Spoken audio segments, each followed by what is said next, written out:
Welcome everyone to One Brother's Mind with KD Smooth. In today's world, black first choices are mandatory. Choose wisely or your bondage will increase. You need all the information. This broadcast begins with my monologue and concludes with our discussion. Together, let's explore the facts, propaganda, lies, and hidden information to uncover the truth we need. Our work begins now.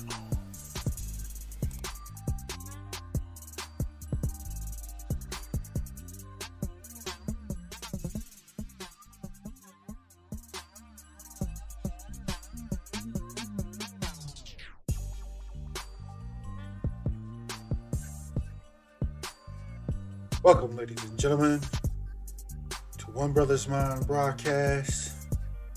I'm KD Smooth, coming back at you with another quick hitter. Actually, it's not going to be a quick hitter tonight. This is going to be a long ride. Tonight, we're going to have a recap, discussion, a review on what we call here at One Brother's Mind, the predator and the ooh-wee. That's right, the predator and the ooh-wee. The predator being this thing we've been dealing with for the past couple of years, and the ooh-wee being the thing that they are really trying to get everybody to get, trying to force you to get the ooh-wee. We have to do this in a manner so that hopefully we won't get this removed, flagged by YouTube. So we have to be careful with what we say here, but we're going to push forward. Like I said, this is going to be a full comprehensive recap and discussion about the predator and what's happened over the last couple of years so far, and we will end with what we're looking to happen in the future.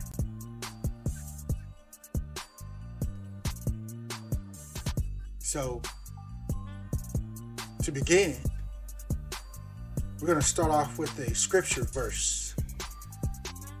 Luke 21 and 11. Luke chapter 21 and 11. And great earthquakes shall be in diverse places, and famines, and pestilences, and fearful sights, and great signs shall be there, be from heaven. And fearful sights and great signs shall there be from heaven. Obviously, tonight we're focusing on the pestilences part of that verse. And before we fully get started, ladies and gentlemen, I want to express clearly with everything that we're going to share tonight, do your own research. Don't believe anything on face value. Do your own research. Also, I am not providing medical information or any other type of information other than just having a discussion. about the predator. Okay, here we go. First, we want to start, ladies and gentlemen, by saying please like, share, and subscribe this program. Share it on all your social media. Smash the likes. We want this program to get out to as many as possible. Let's make this go viral because we going in tonight, ladies and gentlemen. We going in. I've been marinating on this program for a while. I was going back and forth on whether or not I was going to do it in a series of parts or just go in and however long it takes me. So I've decided to just go in. All right? So that's what we're going to do. So to begin, we're going to start with the early information about the predator. And I'll share with you guys my early information experience. For me, when did all this begin? Well, I found out a lot earlier about the predator and the things that were going on and coming many months before most everyone else did. Okay? I'm going to show you guys some of my early social media posts. As you can see, please take special note of the dates that I posted these posts on my social media.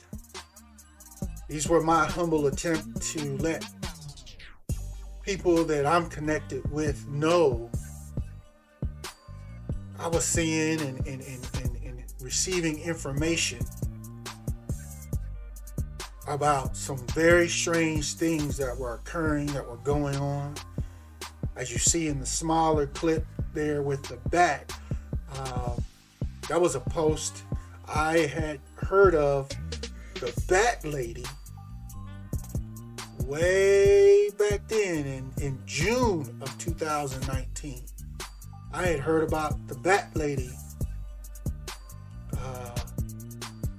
and it actually, to be in all honesty, it started, the early information for me started, during the 2019, there was some various outbreaks of Ebola that were happening and being reported in 2019, in early 2019. And through that information kind of led to other strange occurrences and information being reported that at the time was being associated with the Ebola reports. But in hindsight, as we look back, they slowly morphed as more and more information came out into ultimately the predator. Okay? Like I said, I knew about the bat lady way back in June of 2019. Why? Because the bat lady and her team, in a report that I became aware of, there was a report that spoke of the bat lady and her team being over in Africa doing research on bats.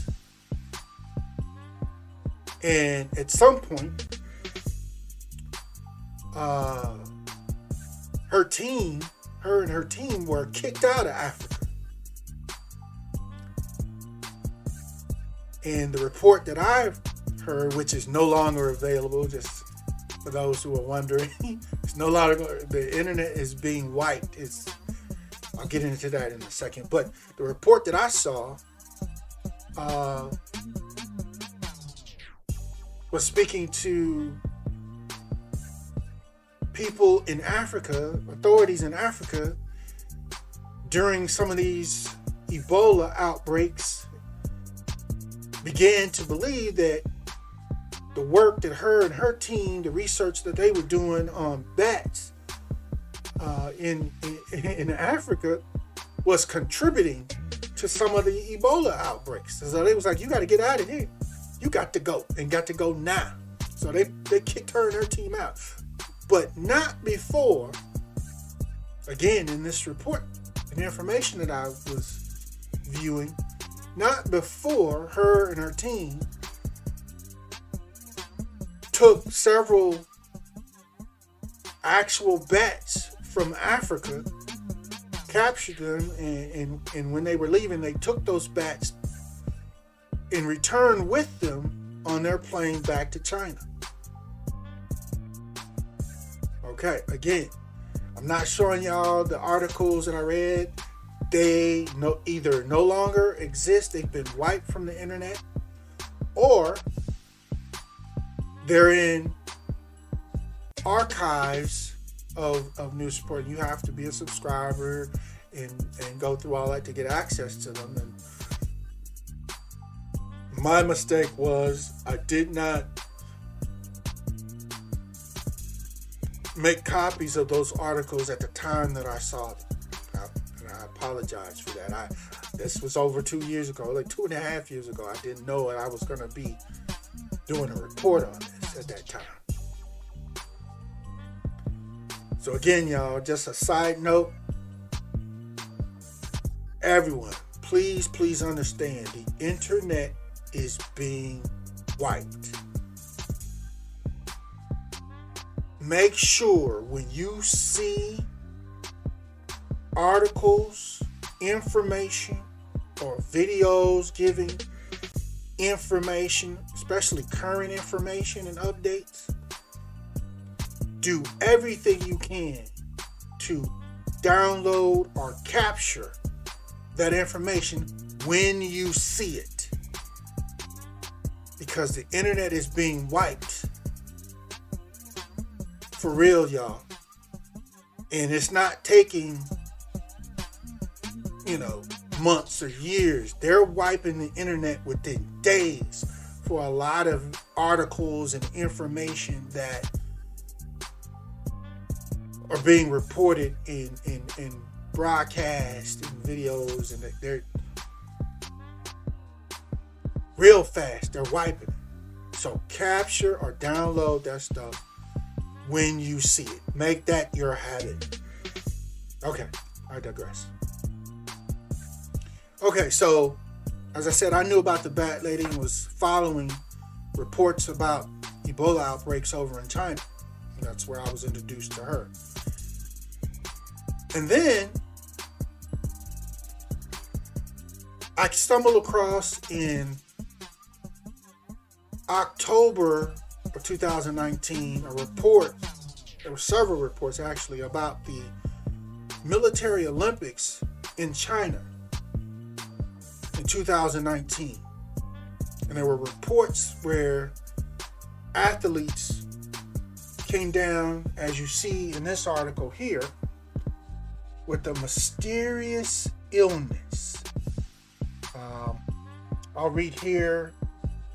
This Chinese whistleblower who defected from the Chinese Communist Party claimed that China intentionally spread the virus that caused the predator months before it informed the world of its existence. This whistleblower, I apologize, I'm probably not going to do the name justice, but Wei Jianxing said Chinese public health officials first discovered the predator after an outbreak at the World Military Games in 2019 that were hosted in Wuhan, China. An estimated 9,000 attendees developed a mysterious illness that Jianxing now suspects was the predator. And this article goes on, but you can see where I got it from. This is actually an article, as you see the date, it was just posted in 2021, but it's basically a recapture and updated report of previous articles from, as I said, 2019. Okay? And literally, y'all, that's the only copy of this republishing of this article and this issue that I could literally find on the internet. They are wiping the internet, y'all. So,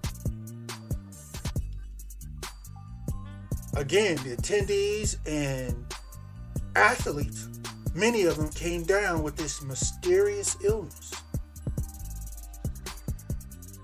So, you have to ask yourself some logical, at least a couple of logical questions. Was the popular view was that, at least now the popular view is that many people believe the predator escaped or was released from the laboratory in Wuhan, China. That's one option. But there's another option, at least one other option. Could any of these attendees or athletes that came into Wuhan, China during the military Olympics, could they have actually come in already infected with the predator?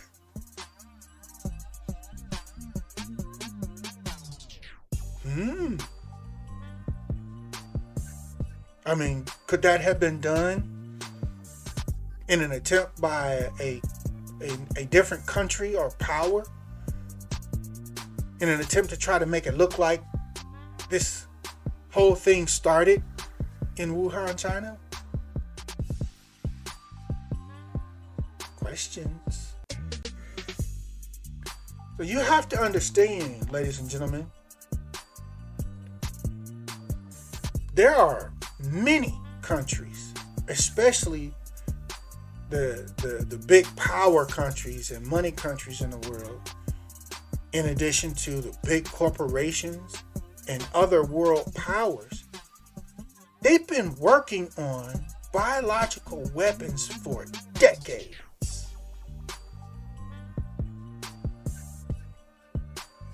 There's been, just like there was a nuclear arms race, there's been a biological weapons arms race that hasn't been spoke of or reported about.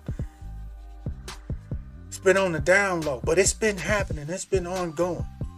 If you do your research, you can find reports of them working on various viruses and various cures and gain of function and to various viruses. And they've been working on this stuff for decades.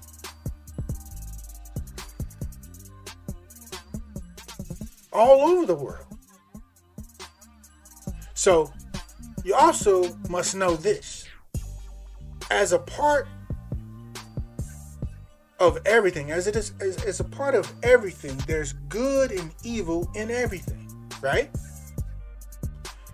So there's people with good intentions and there's people with evil intentions in everything, right? So this also applies to science. There's good science and there's bad or evil science. In addition, there's good scientists who are doing good science to help humanity. And there's bad and evil scientists that are doing things that's going to hurt humanity.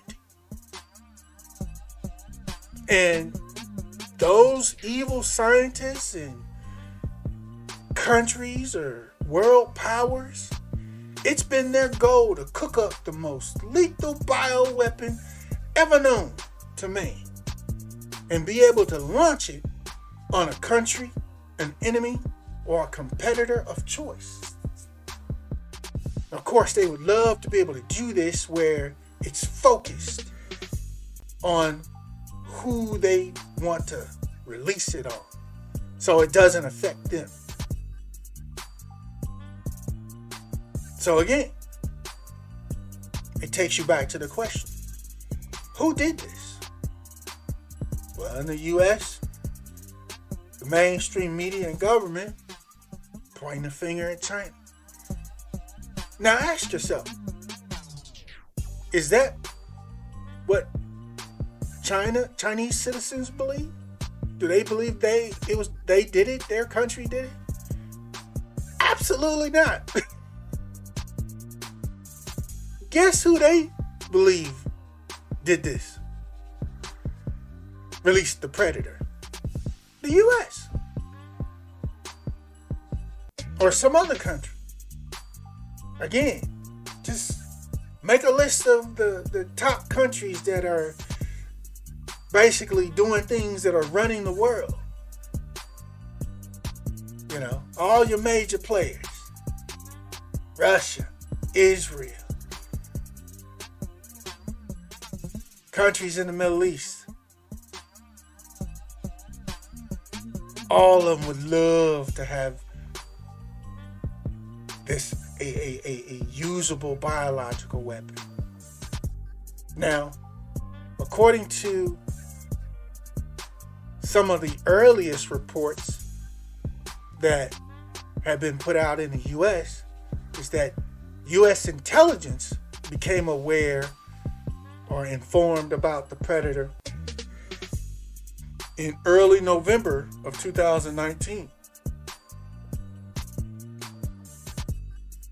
Where did they get the information? Who told them?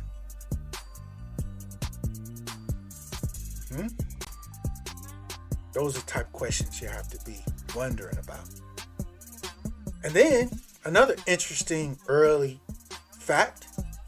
How was it, out of all the countries in the world, including China, Israel was the first one to come up with an ooh-wee? You know, that thing that they want everybody to get. Israel was the first one to develop an ooh-wee before everybody else, for every other country.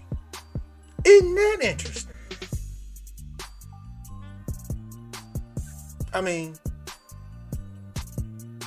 either they're the greatest, smartest, fastest scientists in the world over there, or could it be they may have in some way or fashion known about the predator way before everybody else? I'm just asking questions. Or was it some other powerful world entity?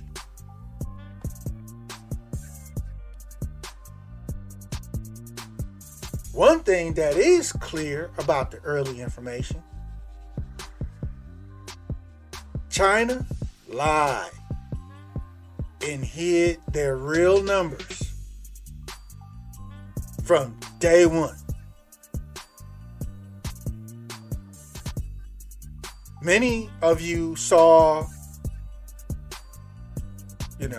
leaked videos out of China, especially pictures of, I remember the one physician over in China that made some early videos and was trying to warn the world about the predator and that it was coming and that it was completely out of hand over there, and his videos were being removed and wiped from the internet, but a few of his reports did make it out. And then there was another doctor that ultimately ended up dying from the predator, but he worked and did all he could to help people in his hospital and try to inform the world himself about the predator. But when I say they, I mean China, they lie about all their numbers. all their numbers. There were early reports that,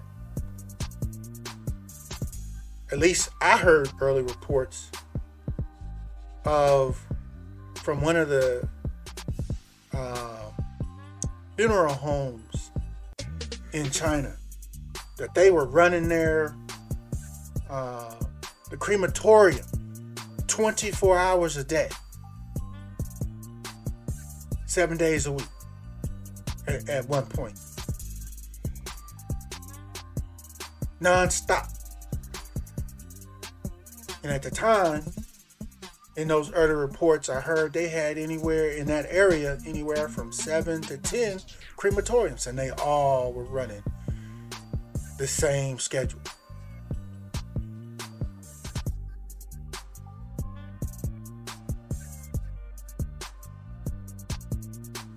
And in China, the way their government is set up, their citizens don't have the right to bear arms. So they don't have any arms like we have in the U.S. to do anything about it, if you will. They went on lockdown. In fact, one of the most amazing things that I saw in the early information of China, especially in the area of Wuhan, instead of going on lockdown first and then making announcements to their citizens, they announced that they were going to go on quarantine. I think the first one was like 11 million people in that area of China where Wuhan is. It was like that whole area is like 11 million people. The Chinese government announced that they were going to go on quarantine for the entire area there at a certain time. Now, when I heard that, it blew my mind. I'm like, really? Is that what we doing for real? Okay, let me say that. Where you live at, your neighborhood, in a 10-block radius, if the U.S. government announced, and you got a text message or seen an announcement on television or wherever, radio, they said your neighborhood is going on quarantine at 6 p.m. And they made this announcement in the morning during the a.m. What is the first thing you're going to do if you can? Yeah, I know. Leave. You go bounce. I'm out. That's exactly what thousands, and I would argue hundreds of thousands of Chinese citizens did when this quarantine announcement was made by China. How many of those citizens had the predator? I mean, they used every means of transportation to get out of that area. I saw the videos, many of you may have saw them. Jumped on planes, boats, trains, whatever they could do to get gone, they got gone. They got ghosted if they could, as fast as they could. Many of them leaving with the predator, because at the time, if y'all remember, they were just doing the temperature scans with the forehead. Like that made any difference. And in all reality, I even heard early reports that because they were doing the temperature scans, there were people that had fevers. And they would go and take a whole bunch of acetaminophen or Tylenol, wait a few hours and let it kick in and let the Tylenol bring their fever down, and then they would leave. So they could get past the fever scanners, the fever checkers. Would you not do that? So that makes me wonder and question whether or not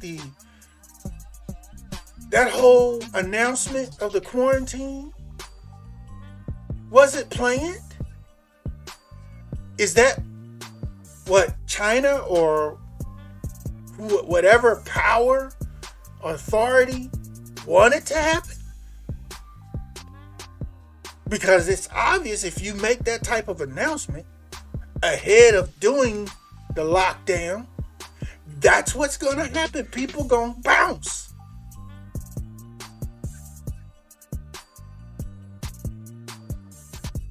So to me,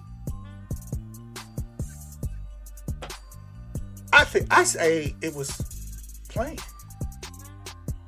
And them people went all over the world.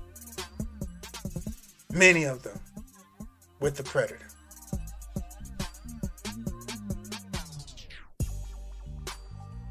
So then, early on, when most people began to understand, and it was clear that China was lying about their numbers. You saw all kind of crazy videos. I'm not even gonna go into those. I remember them. People falling out in the streets, the hospitals completely overrun. I mean, it was a nightmare situation for the Chinese people over in those areas. But then it seemed like a certain portion of attention was switched to putting out a story of where the predator came from, where this new predator was the origin. And in the beginning, as y'all remember, it was the whole wet market lie. It came out of this open wet market where they had all the seafood and livestock that they were selling. That's where it came from. This predator, this ravaging the entire area over there, millions under quarantine. It came from the wet market. There was some animal that was shipped in. It didn't come from China. It was shipped in here. Somebody brought it in, and it was being sold in this wet market. Really? I didn't believe that from jump, but many people did. Especially mainstream media jumped all over it. They was reporting that crap. Then, slowly but surely, eyes and attention started turning to the actual level 4 science lab in Wuhan. The lab where the bat lady was running things, or at least one of the officials. Yeah. I knew that, and many of you did, ahead of time. If it came from anywhere, it came from that lab. But early on, you couldn't even say that on the internet. Couldn't say that on YouTube.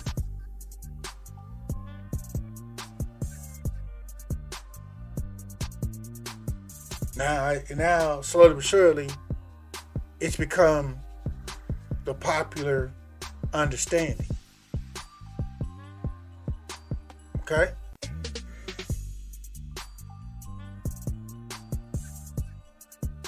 How did it come from the Wuhan lab? It was doing gain of function research.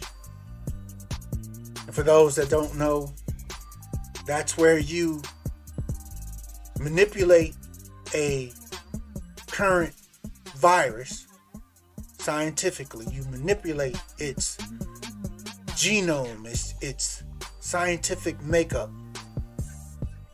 You either take some parts of its genome out, or you add new parts to its genome to see if you can change or enhance the virus itself to see if it will gain in function or a function. That's what gain of function research is.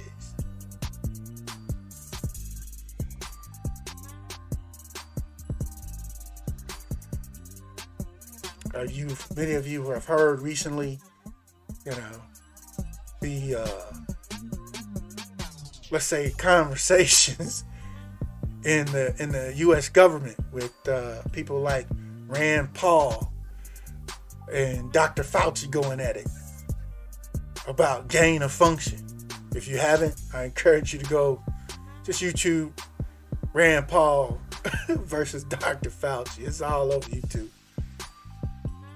He goes in about gain of function with Fauci. And I actually believe that there's going to be something ultimately that's going to come from that. Hopefully, but we'll see. Other early misinformation that was out and being put out was people were saying all kind of stuff. Crazy stuff.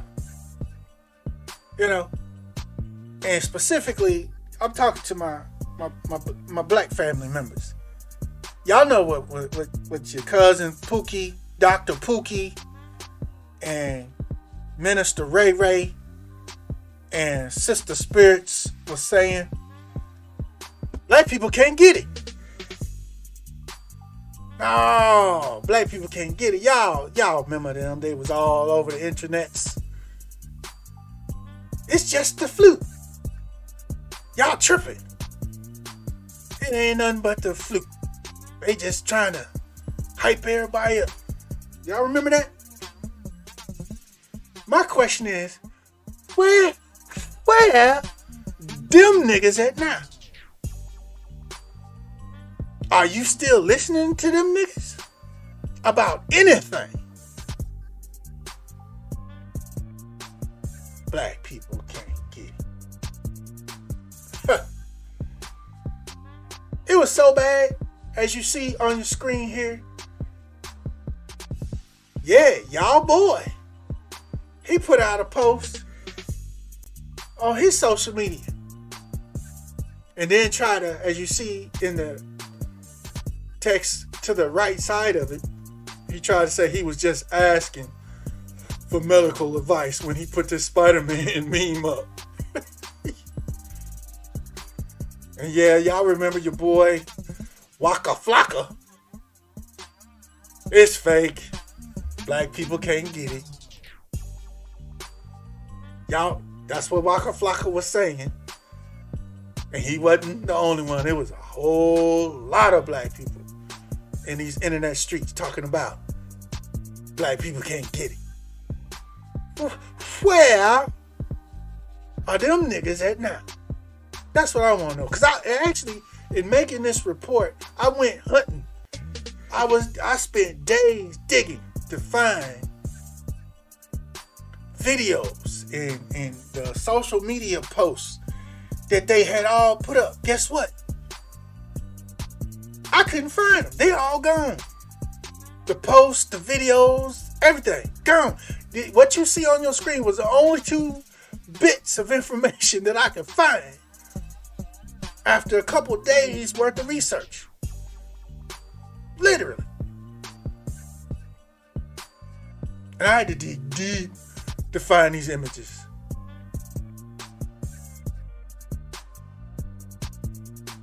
As I said, they're wiping the internet, y'all.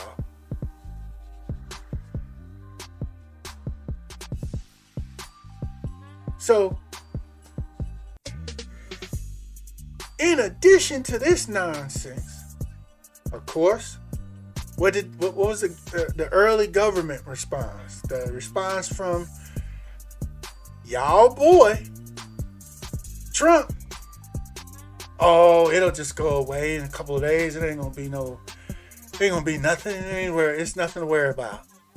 You remember that? Those videos are still on the internet. I'm not going to play them here because, again, I'm trying to do this report, but at the same time, not have anything in it that's going to get it flagged or removed or taken down. Because I want y'all to ride with me on this. It's going to be a good long ride.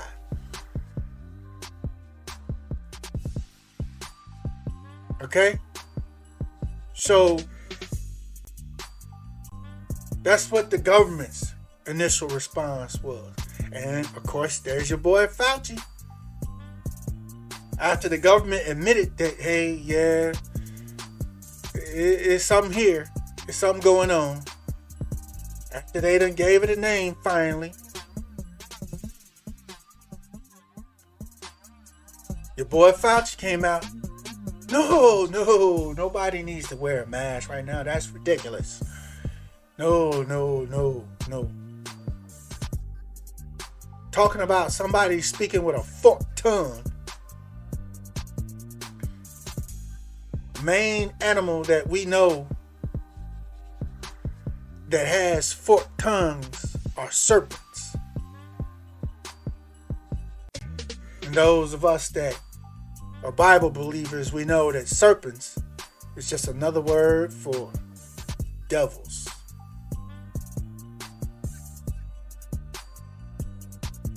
Your boy Fauci, one of the biggest forked tongues going around right now. Now, here's another note I wanted to make. Many of you, including myself, many of you understand when it was finally admitted that the predator was here, was like in late December of 2019 or in January of 2020. Right? I remember, arguing on social media with some people that I know. And we were arguing because I told them that the predator was actually here long before that, months before that. It was here, in my opinion, somewhere around September of 2019. It was in the U.S. Why do I say that? Because I've talked to people who either said they had it or someone in their immediate family had it back then. I personally, in my immediate family, know of a person that actually died of the predator or from the predator with all the symptoms. They died in their sleep shortly after Thanksgiving 2019. And this was before it even had a name. It wasn't being diagnosed as what we understand it is to be today. And I guarantee you, for those listening, if you're like, no, he's tripping now, do some research. Take a survey. Ask 10 different people that you cross paths with in your daily activities, your weekly activities. Ask 10 different people, do they know of someone who had the predator in early, or I should say late, the second half of 2019? I guarantee you, if you ask at least 10 people, 5 of those people you ask is going to be like, yes, I had it, or my this had it, or my kids had it, or you're gonna hear some amazing stories.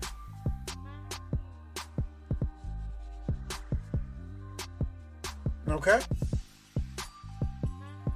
Talking about early misinformation.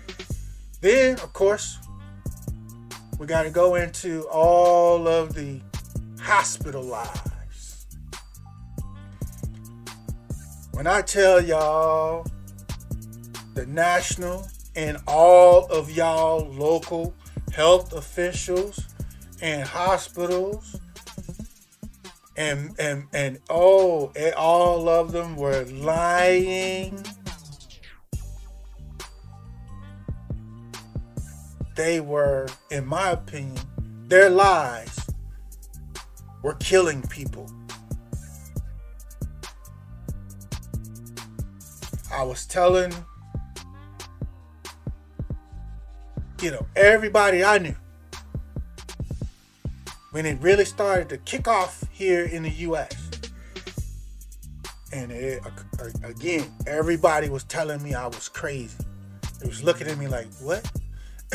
I was telling them, stay far away from the hospitals. Far away. Don't go to no hospitals. Don't go do none of the testing. None of that. Don't do none of that stuff. Now, why was I saying that? Well, myself personally, I have over 20 plus years with healthcare, working in healthcare experience. My experience is as a biomedical technician. For those that don't know, I serviced and repaired medical equipment inside of hospitals for over 20 years. Okay? So I have a pretty good grasp with how hospitals are set up, how they operate, how they handle scandals, especially like, for example, if there's an equipment malfunction that caused an injury or a patient's death. I've been, in my history, a part of those investigations, a part of my job. So I have firsthand knowledge of how hospitals operate and handle it, what information they report, what information they don't report, what their approach is. So that's how I know that they were lying and going to continue to lie for a long time. And you weren't safe. Nobody was safe going to the hospital. So the best thing, somebody asked me, well, what you supposed to do? I said, no, the best thing to do is never get it in the first place. That's number one. Avoid getting the predator in the first place. By all means, at all costs. Especially during the beginning of the build-up.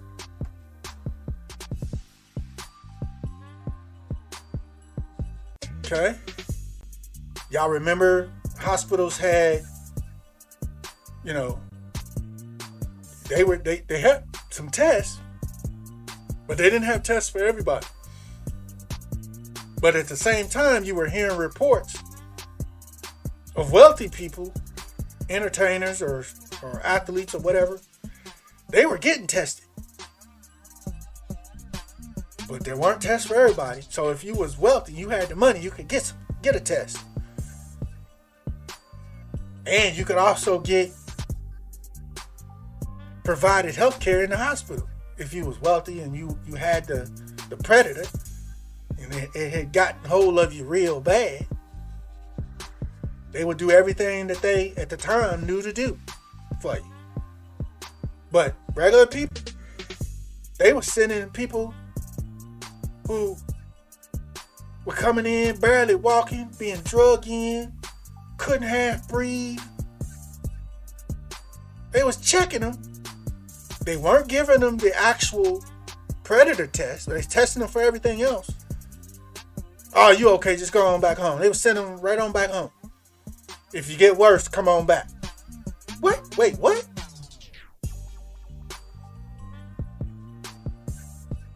Fam, they were sending people, they were knowingly sending people home to die.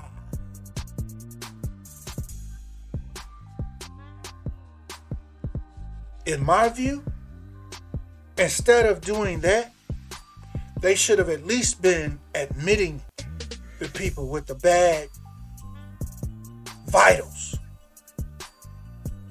low SpO2 or oxygen, as we understand it, levels.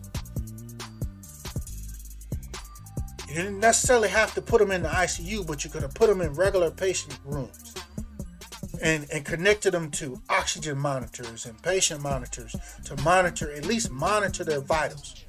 Do what you can for them, what you knew to do at the time. That way, if and when they started to crash, there would be medical staff and nurses there to try to save their lives. They didn't do any of that for most people. They sent them home. Again, as I said earlier, just like in everything, there's good and evil in everything. There's good and evil science. There's good and evil scientists. There's also good and evil doctors and health officials. There were people really trying to do everything they could. But you had the national health official powers that be, and you had the local health official powers that be that were in control, telling the good doctors and nurses what they could and could not do, what they could and could not say. Okay? So, at this time, ladies and gentlemen, I'm gonna take a quick detour in our discussion, because to me, what I'm about to show you guys or remind you guys of,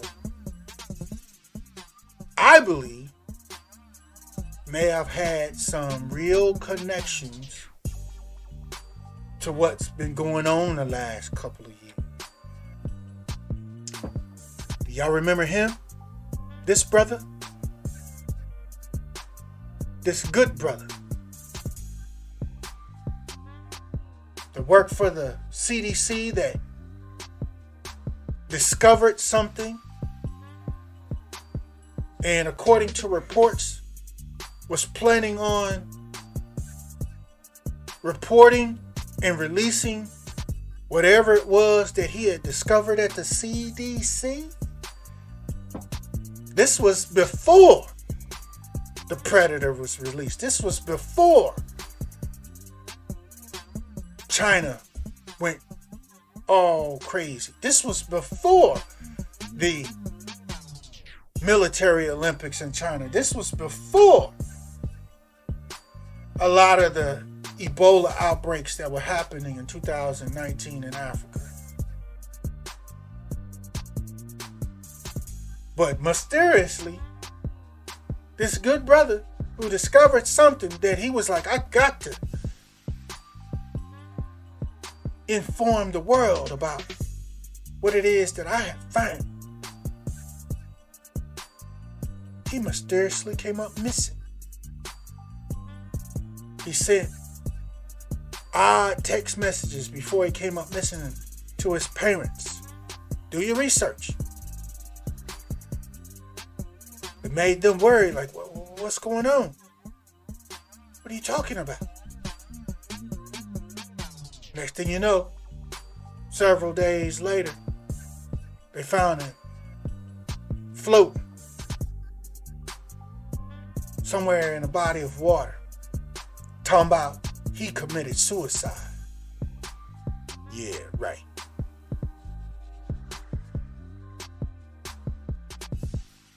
Okay? Just wanted to throw that in there. Just as a reminder, y'all. So let's move forward. from early information. Let's talk about, okay, now the predator's here. What I am showing you guys is basically the image that I sent out early. I'm talking about in like January.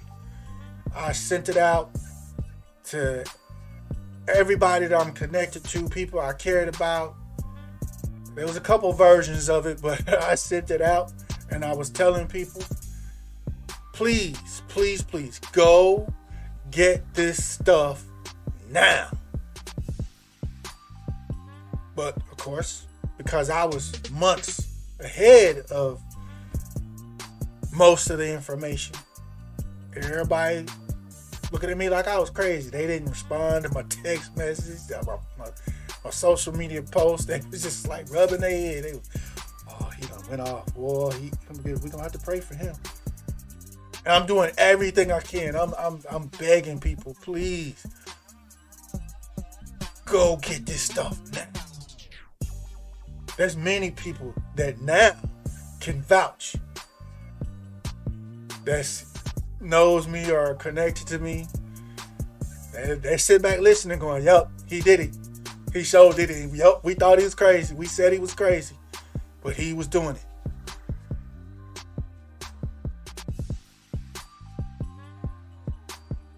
Why? Because I knew these things were going to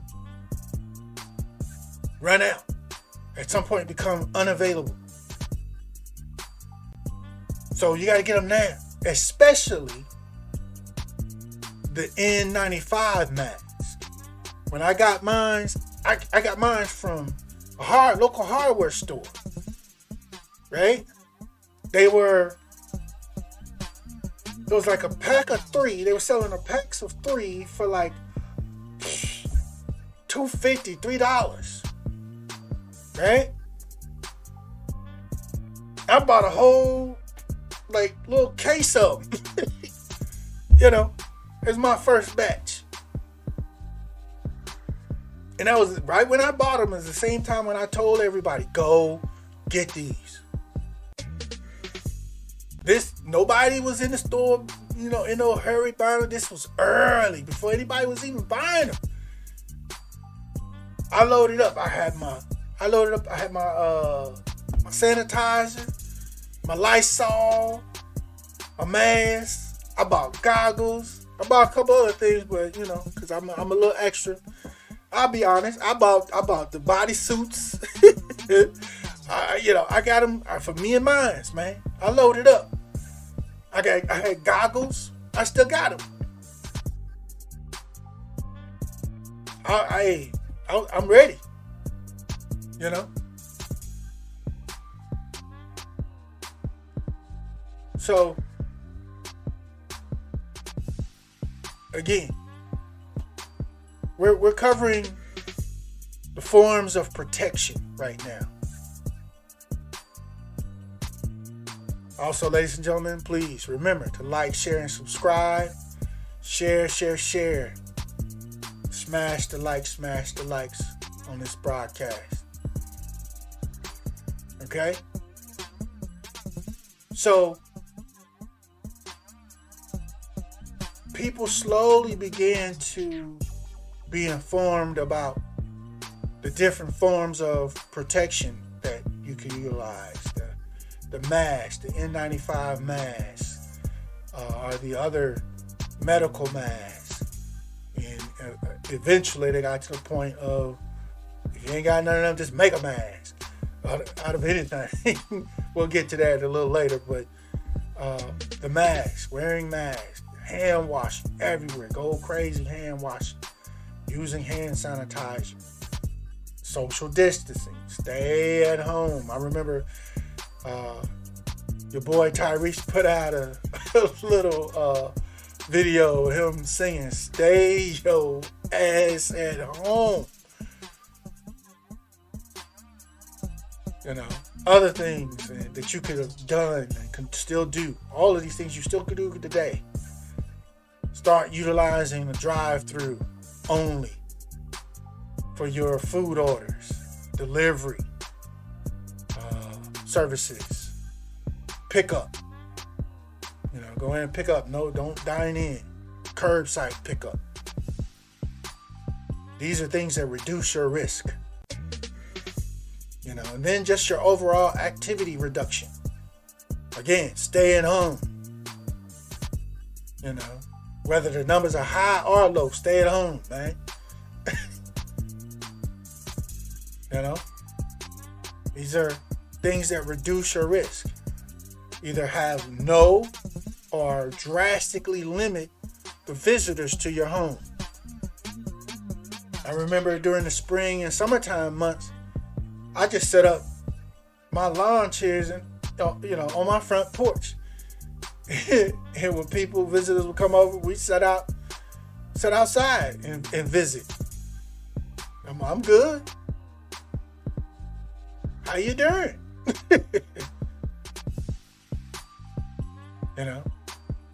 Then you went into the whole idea of the trouble, and I said it, and people didn't agree with me. But I said it that schools were going to be one of the number one problems with the predator. And it's spreading. There's hundreds of thousands, if not a couple of million of people that go inside school buildings every day during school hours. That ain't nothing but a petri dish. I don't care what kind of tape they want to put on the floor, little shields they want to put on the desk, how far apart they want to move the desk. That's a petri dish. Like I said, people argue with me, disagree. No, schools is fine. Okay, whatever, player. Do you? So, when schools started offering virtual school, I was all on it for me and mine. I'm sure many of you did the same.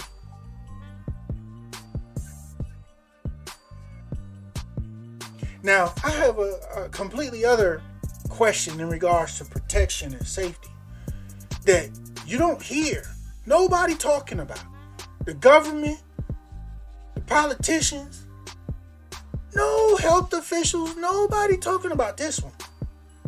Where in the hell is the talk and implementation of HEPA filters being added to schools and other buildings and facilities, nursing homes, you name it, churches, you name it? Where'd it go? What happened to upgrading the HVAC systems in buildings and whatever? What did it? Now, some of you are saying, well, that costs a lot of money. Well, if my memory serves me right, the government sent out all kinds of money to corporations, all kinds of stimulus money to help them cover expenses that were going to be incurred or that had already been incurred. Where's the HEPA filters at? Do y'all really think that this is the only predator that we're going to have to deal with? Especially now? I tell you where most of that stimulus money went. Into their pockets. They balled out with that money. So that down the road, whether it's this predator or a new predator or a new variant predator, and it's finally got to the point where they're like, I guess we got to go ahead and try to upgrade our HVAC systems and add HEPA filters so we can help clean the air indoors and inside facilities and buildings. They're going to want to pass that cost on to the consumer, on to you. They ain't gonna want nobody to say nothing, and ain't nobody in mainstream media or the government gonna say anything about all the money they done already gave them. That's what that money was supposed to be for.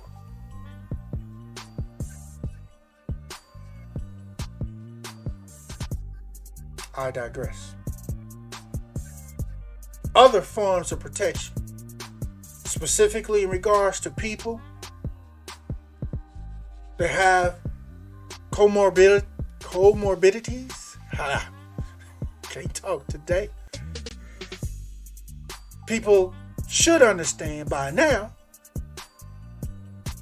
you're at a higher risk. So, back to what I said a couple sections ago. The Tyree said, stay your ass at home. Significantly reduce your activity outside your home. Social distance. Avoid groups of people.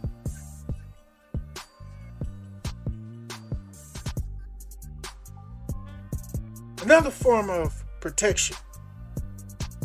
Everybody, this is for everybody. Do everything you can to strengthen your immune system. I mean, it's pretty common knowledge for most people right now. It's been talked about enough, even though they still halfway are trying to cover this stuff up. You know, increase or start taking vitamin D3 and zinc and other vitamins to strengthen your immune system.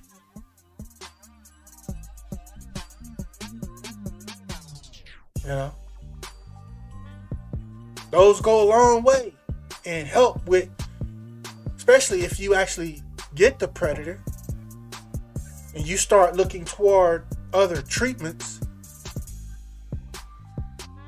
You know, the hospitals are doing what they're doing, but then there's those other treatments that are out there, like the Ivor. I'm not even gonna say the whole thing. The Ivor thing and the monoclonal thing. Those are out there, and yeah, I know. And still, many of y'all today, cause y'all was drunk the Kool-Aid. Mainstream media was telling y'all, believing that the first one, the Ivor thing, that's horse medicine. No, it ain't.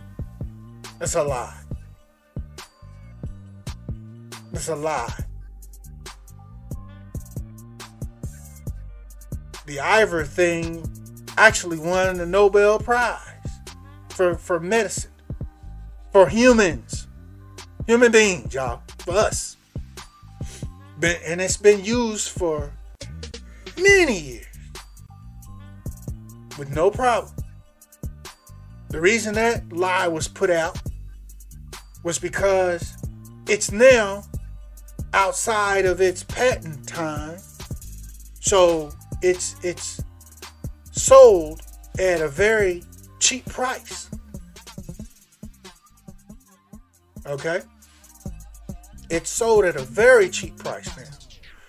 So if it proves to be effective against the predator, how does the large pharmaceutical companies, how do they make money off of this situation with the predator?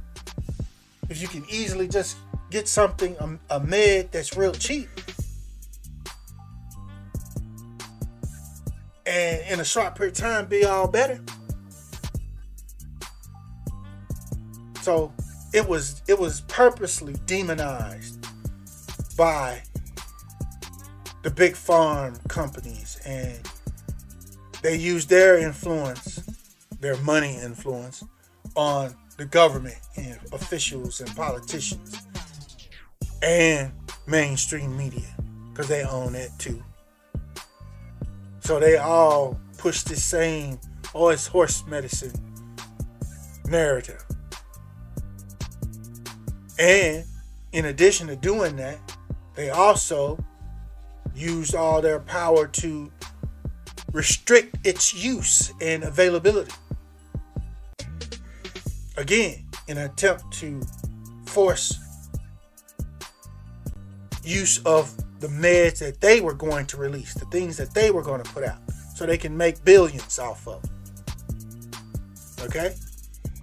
And yeah, to be all honest, there was some people, there's at least some reports of people, I'll say, once the availability of the Ivor thing, once it got scarce and you couldn't really get it anymore, there was some people that went and tried the actual horse space. Probably. I suspect. I don't know. I'm just saying, maybe. Ladies and gentlemen, don't do that. Do not do that.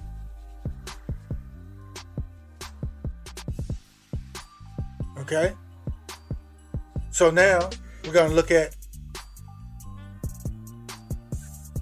the next form of protection, the ooh-wee. That's what we're calling it here. The ooh-wee. Did you get the ooh-wee? Let's be clear. Getting the ooh-wee is your free choice. That's the perspective here from One Brother's Mind. That's your free choice.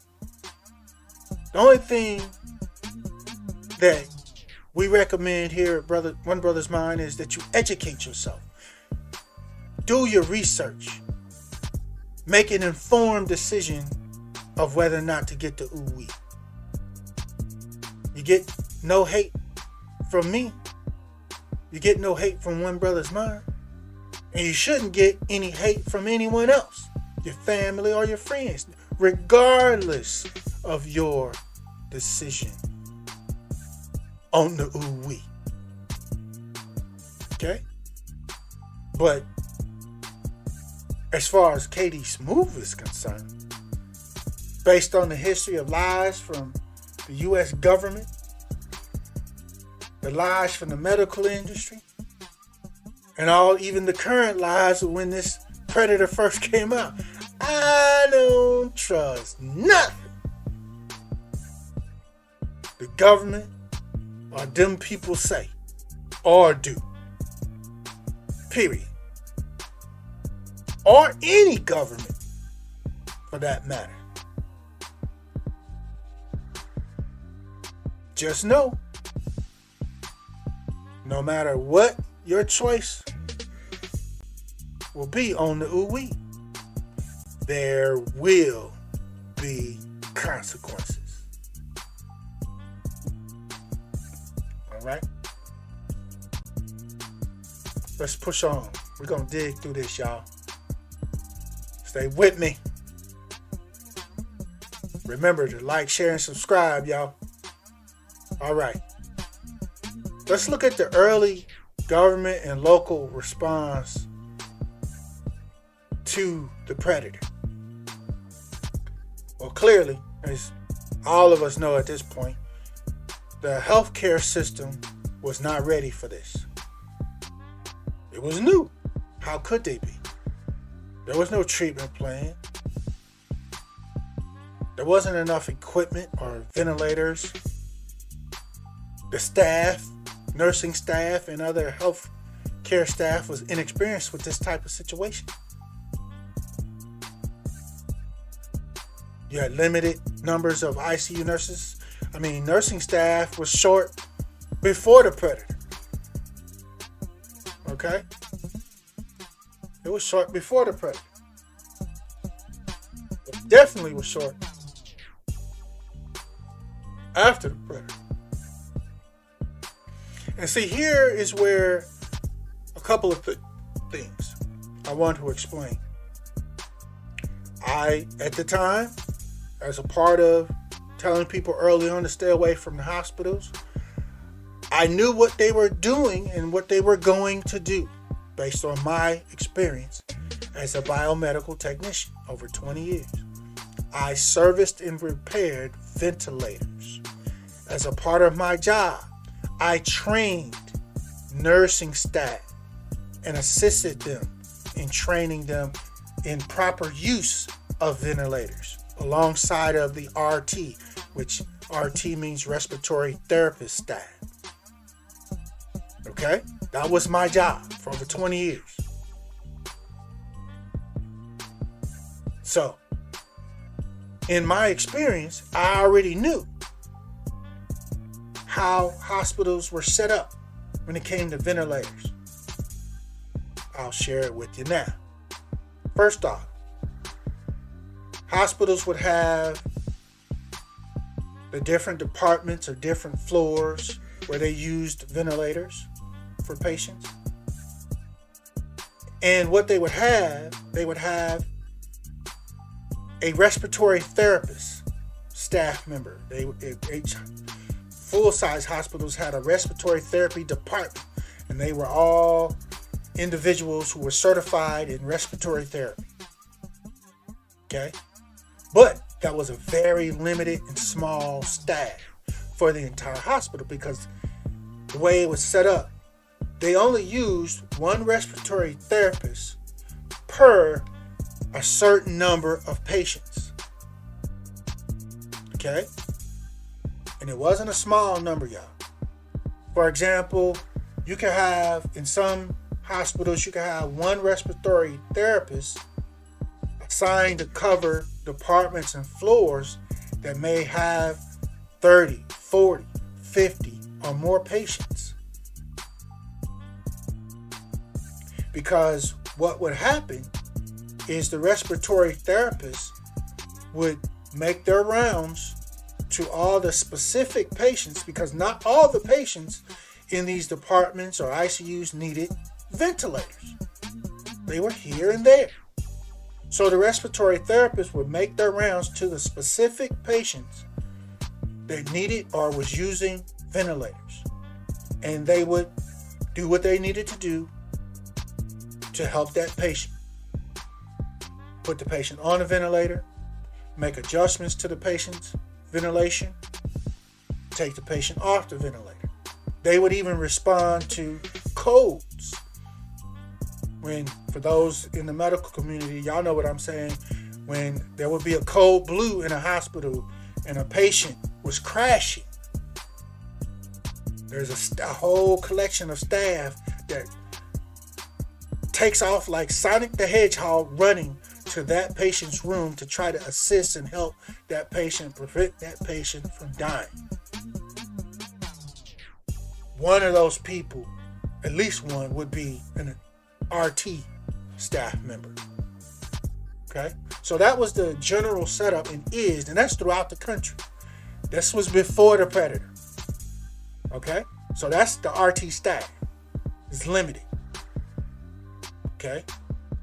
Most nurses, I'm going to say this, I'll get to this in just a second. Most nurses are not trained or certified respiratory therapists, y'all.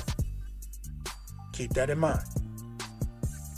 In addition to this setup, all large-size hospitals, they all kept only a certain limited number of ventilators. Like, for example, in the hospital, the last hospital where I worked, it was a pretty large hospital. We had, I think it was about 56 ventilators in total. How do I know that? Because I did the service and the preventative maintenance and repairs on them. That's how I know that number. It was my part of my job. I had to put hands on them things. Every 6 months? Yeah. We had to do the preventative maintenance test on them. Okay? So, the point is, all hospitals that even had ventilators, they had a limited supply. And then, of course, you have smaller hospitals that just literally did not have any ventilators at all. They may have some of the more kind of reduced feature down versions, the lesser so-called ventilation options, in like CPAP machines, BiPAP machines, things of that nature. They may have those, but they didn't have full-fledged ventilators. Many hospitals. Most large hospitals have some of all of those units. So understanding and knowing, based on my experience, how hospitals were set up, this is why I was telling people to stay away from the hospitals, because the hospitals were going to get overwhelmed. They were going to get full. And I already knew they did not have enough ventilators, nor did they have enough RT staff. So what was going to happen? You were going to have nurses who are not certified in respiratory therapy putting patients on ventilators. You're going to have doctors who most were not certified in respiratory therapy putting patients on ventilators. And hear me when I say this, y'all.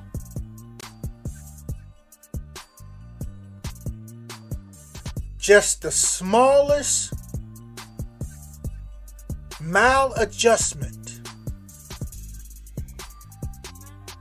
just the slightest increase in pressure or PSI, too much pressure here, too little pressure there, the wrong type of pressure within the settings of a ventilator, you will blow a patient's lungs up or out, which in most cases will actually lead to that patient dying pretty quickly. So that's why I'm making the specific focus on certified RT staff. And I'm going to go here. Even within the department, the actual RT respiratory therapy departments, you had respiratory therapists that were experts, full of experience. But you also had new respiratory therapy staff that were new. They were certified. They may have recently passed their certification test, but they didn't have the experience of the veterans. Now, of course, over time, they learn, they work, they learn, they get better, they gain an experience, all that. But at the time when the Predator hit, hey, and that situation works the same for the nursing staff. And doctors, for that matter. You got some staff that were significantly experienced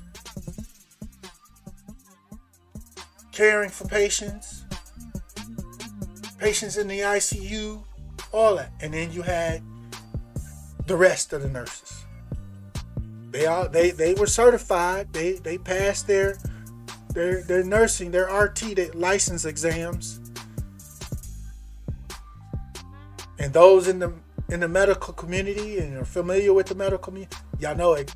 Every word that I'm saying is exactly accurate. I used to tell friends years ago, even way before the Predator. I mean, way before the Predator. It's like, you really don't want to spend the night in a hospital. It's not safe. They ask me why. I'm like, look, during the daytime, you got, in most hospitals, you got the most experience in the different floors or in the different departments. You got like at least one, maybe two really experienced quality nurses. And then the remainder of the nursing staff, they're basically still learning. Let's say that. That's about the nicest thing I can say. And they rely on the most experienced nurse or nurses on that floor to help them, learn and develop. That's, you can have a floor or a department. They may have 5 nurses on that floor, but there may only be one that's fully experienced. It's just like with most jobs. And the rest of them lean on that other nurse for help, understanding and assistance and learning and training. So that's important, because when the Predator hit, the experienced RT staff, the experienced nurses, they had their hands full with their patients. So guess what that left? That left the less experienced nurses and RT staff to manage their own patients for the most part. By themselves, y'all. You had inexperienced nurses with no RT certifications or respiratory therapy certifications, many times putting patients on ventilators, y'all. Setting the ventilator up with all of its configurations that's ordered by the doctor. Now, they'll never admit to this stuff. This is inside information. They will never admit to this stuff. But it's only common knowledge for those who are familiar or have experience in the medical community. So, again, I warned people, and they looked at me like I was crazy. Said I was crazy. Stay away from the hospitals, especially early on. Also, avoid all the testing and tracing stuff. Why, you say? My particular perspective is because it will be used against you whenever you get done with it. And that goes for in the past and now and the future. Avoid it.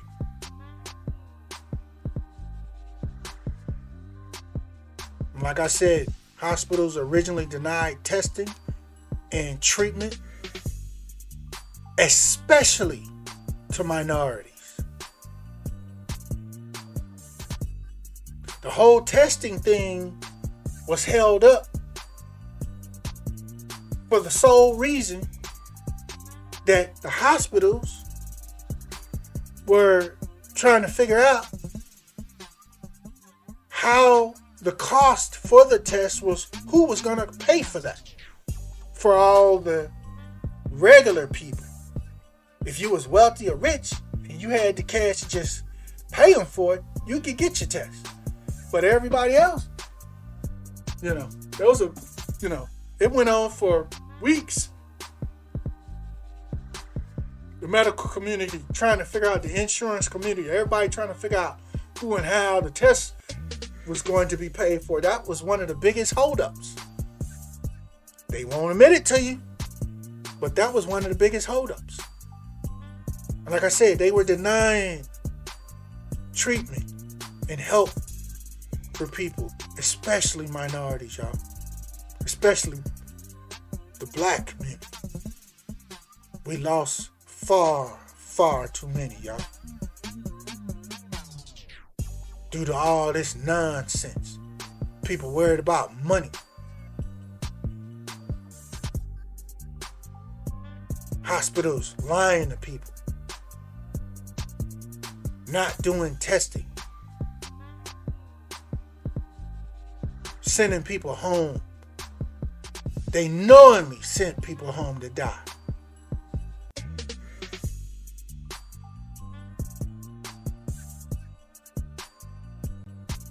Also, as y'all remember, the local health officials lied, and they echoed the same lies the government information and mainstream media was putting out about the predator. And if you review a lot of those videos, which, like I said, y'all, they wiped the internet. But if you find any, you watch them now, they were just making it up as they go. They were all just staying on code, saying the same mantra, even though it was all a lie. Not the predator, but the information that they were providing about it and what to do and what they were doing. All that was lies. Then you come to the mask mandate. Absolutely great plan. That was one of the first things that should have fell out of the president's mouth. But we still had your boy Trump, you know. Come on the TV, come on there and just go, Americans, everyone, wear mask now. Thank you. Walk away. That would have saved so many people's lives. Now, I hear y'all. Y'all like, no, the mask ain't gonna do that. Yes, they would. Because you have to understand the difference between the masks. Let's start with the N95 mask. The N95 mask has the highest level of filtration of all the masks. That's why I recommend people get N95 masks. Okay? Regular people, not just for medical workers. Everybody. You put the mask on, you put the strap behind your head, you pinch the mask at both sides of your nose nice and firmly, and it creates a good seal. Now, as we know, there are things like beards and things that make that seal not as good as it should be or could be, but that's how you put it on. You wear that mask. Those masks have that level of filtration. Actually blocks the predator from coming into your mouth and nose. Now, this, of course, is based on how good the seal around the edges of your mask is to your face, in contact with your face. If you have, the better your seal along your face that the mask makes, the more it blocks all of the predator from getting to your mouth and nose. Okay? And that's all kinds of N95 masks. You got the ones you guys see, and you got the other ones that look like the science fiction thing that's got the little N95 filter cartridges. Any of them will work. If it's N95, that's what you want. That's the highest filtration you can get. It literally will block. You could, well, I don't want to say that, but if you happen to walk through unknowingly a cloud of the predator that somebody done left, you have the highest chance of getting through that cloud without getting the predator in you with an N95 mask. Now, the other medical masks. Let's talk about those. Let's see, I think I have a picture. Nope, don't have a picture of that yet. But y'all know what I'm talking about, the little flat medical masks. Most of them are blue or white, and others like that. Those masks are helpful. They're helpful because those masks have a filtration level on the inside of those masks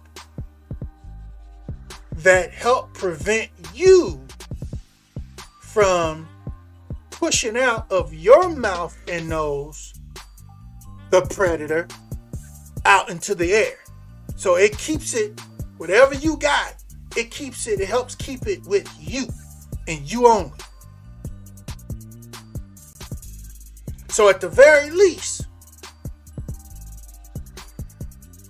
I'm saying y'all need to be wearing the medical mask at the very least. They don't protect you from the outside, from what's outside of you. But they do protect and help prevent you from pushing the predator out of you, jacking up everybody else around you. They do that. They help block some of the predator externally, but nowhere near as much as the N95 mask. Okay? And then, family, for those of us that you don't have and you can't get, for whatever reason, the N95 mask, you can't find and get the medical mask, anything is better than nothing. But just like with the N90, make your own mask, let's say that. But just like with the N95 mask, whether it's that one, the medical mask, or a mask you made, you need to be pinching when you put it on. It has to cover your nose. It can't sit on the tip. It can't sit on up under your nose because it is useless if it's up under your nose. You are breathing in whatever's in the air around you if it's not covering your nose. I'm going to say that again, family, because Lord, my people, I'm tired of seeing my cousins, my fams out here running around or at work or wherever they are, and the mask is barely covering their mouth. Half of them, it be on their chin or at least under their nose. And I'm like, oh my God, please. And they laughing and smiling, kikiing. No. Stop doing that. Raise the mask. Keep the mask over your mouth and your nose. Pinch the mask. Once it's over your nose, pinch it with your thumb and your forefinger so that it makes a frame, or you frame it around the bridge of your nose. What you're trying to do is to prevent and reduce the predator germs, the airborne predator germs, from just flying and floating into your nose and mouth. You cannot do that with the mask, whatever kind of mask you got, setting under your nose. Okay? Now, like I said, the whole mask plan and mask mandate, when that was finally announced, part of the best plan that ever, it was perfect. The only problem was your buddy Trump and Fauci had already screwed it up with the lies that they started with. You don't need to be wearing no mask. No, it ain't that bad. Don't go get masks. And then, of course, many of y'all know that Fauci finally came out later because he got cornered on that. Like, in the beginning, you told everybody don't wear no mask. Why did you do that when now you're saying everybody need to wear a mask?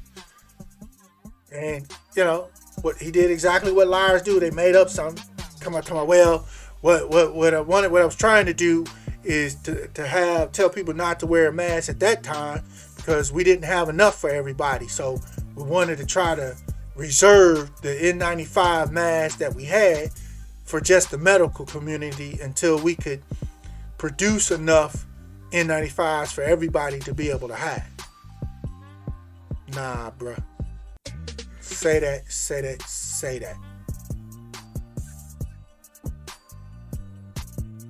That cost a lot of people. There was a lot of people that's not here anymore that if they didn't listen to that devil,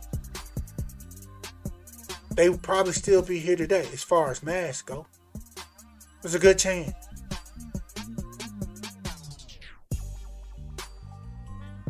Now, let's go on in regards to the U.S. case numbers. One thing I want y'all to understand and know, and it's for those that have been paying attention, it's common knowledge right now for the most part.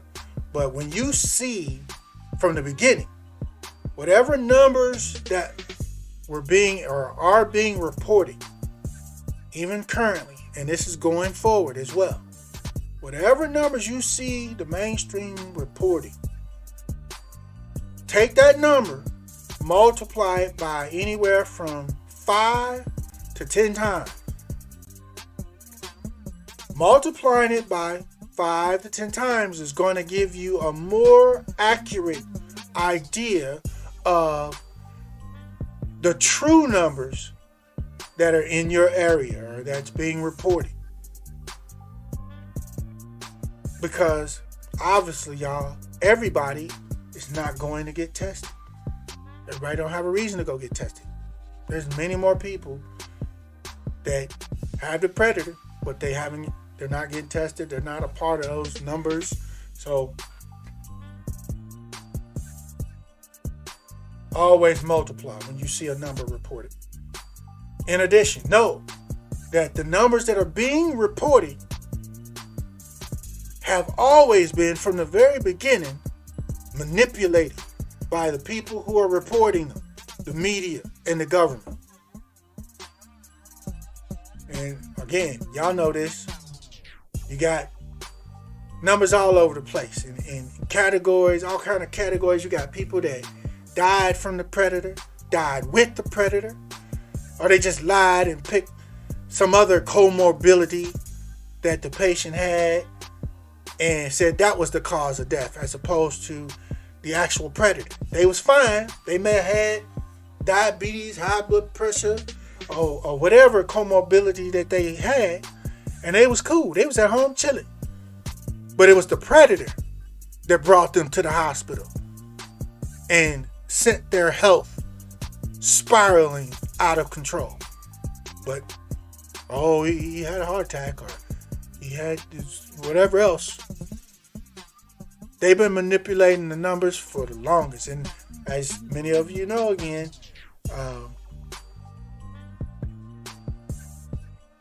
there were certain amounts of money that the government and insurances were paying out for all the patients who had died from the predator. Different things like that. So you got to understand, most likely, again, the numbers were being manipulated by some just to collect more money. If you got a hospital struggling financially, hell, everybody in that hospital that died from the predator. Yup. How much you say you pay? The insurance gonna pay for? Yeah, everybody. All of them. And then, moving forward and more currently now, they're manipulating the numbers to support whatever cause or whatever view or what have you that they want to promote.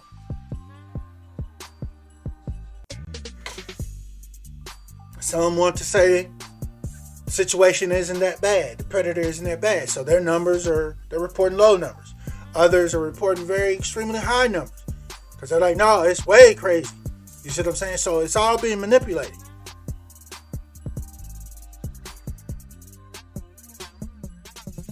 So keep that in mind. 5 to 10 times. Again, ladies and gentlemen, please like, share, and subscribe as we move forward to One Brother's Mind. Now let's briefly talk about the mandatory whole program. First thing y'all need to know, for those that don't, originally, especially your boy Fauci's fans out there and fans of the president and all that, they all originally, on record, on camera, all said that they would not support or take or participate with a mandatory ooh-wee. Every one of them. Fauci, Biden, go to YouTube. The videos are up. They're still wiping the internet. Some of them are still up there. They all there. They all said, nope. Don't think so. Ain't happening. Not doing it. That's not constitutional. All this stuff. Hell no. Originally, that's what they said. While Trump was in office and he was talking about the mandatory vax. Now, clearly, we know they've all changed their tune.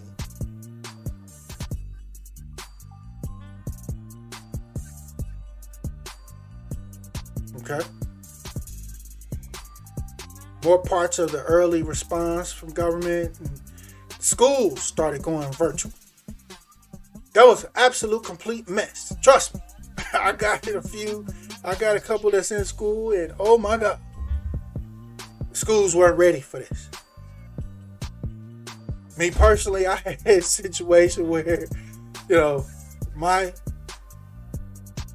kids that were in school, the schools, they have their school issued laptops and what have you. And when the day came to go virtual, my students were not able to connect to the virtual class, and it was having a bunch of problems. I mean, major problems. Just wasn't connected. We was missing class, the days of class, was missing class. It wasn't connected. And, you call as a parent, you call the school, say, hey, report what's going on, you having problems, this and that. And their mantra was, Zoom is having problems. Zoom is down. That's what they're telling everybody.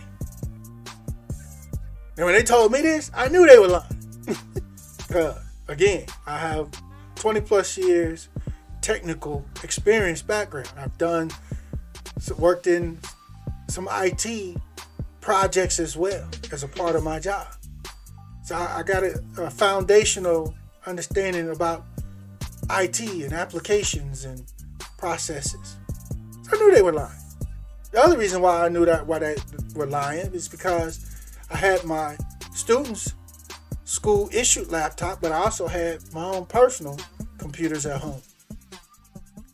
We could log in and connect to the virtual classes on my home personal computer, but not the school issued computers and laptops. Okay? So I ultimately, for my student school, I contacted the vice principal. And I let them know. I said, hey, it's a lie, man. Y'all lying. And and explained what I just explained to y'all about the difference, my computer's connecting and theirs not, and more details, and end up doing a FaceTime call with the vice principal at my student school to show them the login process and what was wrong with it on their school issue laptop for my student from my home. We set it up. We called it. I showed it to them, and I let them watch me try to log in on it. And they saw it was jacked up. And they had the vice principal there, and at least one of their IT guys was there, and they was talking in the back. And the IT guy was like, "Yeah, it's jacked up. It shouldn't have took this long." He was telling the vice principal all kind of stuff. I said, "It's not Zoom. It has nothing to do with Zoom." But that's the lie they were telling everybody. So then after I did that, it wasn't like that. It was like the next day, the school district, the entire school district, sent out a blast email that I think I still have that email, but they sent out a blast email letting all students know in that district that their laptops, the software on their laptops, had to be updated immediately. So however they made that happen, once that was done, they started having a whole lot less problems at my student school. But I'm sure many of y'all have many other stories and the experiences y'all had with the virtual school option. Okay? Now, again, as you've heard pretty clearly, I'm excited about the virtual school. I love it. There's others online that have done videos about virtual school. I give a shout out to Lisa Cabrera. She's also one. It's like one of the reasons why I love it is because my black kids don't have to deal with no BS, no racism or any other BS while physically at school, with them being virtual and at home. My kids learn better. They have less distractions. And they don't have to deal with none of the BS that's at school. I love it. My plan is for my kids to stay virtual their entire time, the rest of the time in school. Period. End of discussion.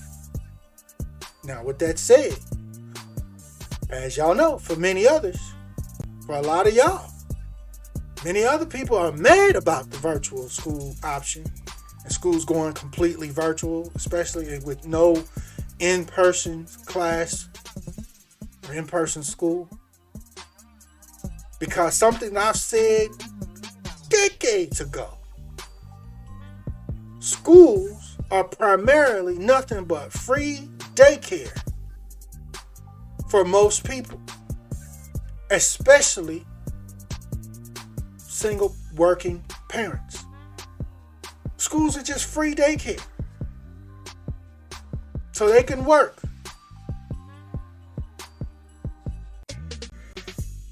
Now, that wasn't set up by the parents or the single parents or nothing. I'm not trying to speak bad on them. That's the system. That's how it was set up.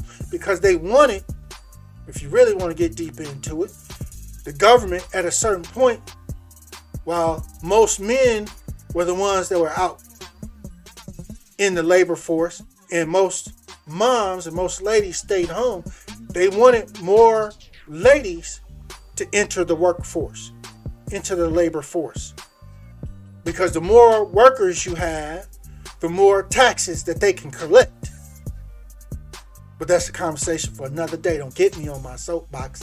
I will go there. All the way there. That's a long rabbit hole for those that don't know. This was by design. So it's not single parents' fault. They're just trying to keep it together, man. They're trying to work. Trying to provide for their families like everybody else. But a lot of them are mad. Because every time the school goes virtual and shuts down, many of them have to stay home with their kids because their kids are too young to stay home by themselves. Okay? And they don't have any other daycare options or can't afford to pay for other daycare options. Many of them have lost their jobs and been fired. Literally. Because the school keeps closing and shutting down. And they keep having to call in saying, I can't make it. And their employers is like, okay, don't worry about it. Don't worry about coming no more. You're terminated. We have to have workers. Our employees have to be here. You have to do something. Get some daycare or something, but you have to get here. So it's put a lot of people, thousands of people, in very bad situations. Cost many their jobs. Now, with that said, there's also a certain percentage now. You can argue what percentage that is of those that are mad about it. The schools closing when they do and shutting down. They're mad, not because they can't work or whatever. They're mad because they don't want to be bothered with their kids. They've gotten used to their kids being at school and they having the freedom of their lives, whether they're working or whatever they're doing, to do whatever they want to be doing. They are living it up. They don't want to be bothered with their kids at home. Again, that percentage is arguable, but it's there. So, now let's look at some more parts of the early government response. Let's look at the lockdowns. They originally did that. They did lockdowns and mask mandates. I think that was a good idea. I think that was a good plan in theory. It wasn't executed well, but it was the right plan, I believe. If your focus was to save lives and not overwhelm the hospitals. the medical system. Okay? But as we all know, the devil is always in the details. The details of the lockdowns. They had a list of certain businesses and types that could remain open for business, and everybody else had to shut down. So business owners went crazy. The ones that was on the you got to shut down list, trying to get their business or business type added to the list of businesses types that could be open, to redefine their business, rename. They did everything they could, finding the loopholes. Same thing with the mask mandates. People went crazy trying to find loopholes, which again makes absolutely no logical sense, thanks to Trump, Fauci, and all the rest of them. Talking about they wasn't gonna wear no mask. Don't go get no mask. You don't need no mask. So you had a whole percentage of people out here when they announced the mask mandates. As y'all know, y'all see the videos online just like I do. Going crazy over a little bitty harmless mask when they go to enter some business or place.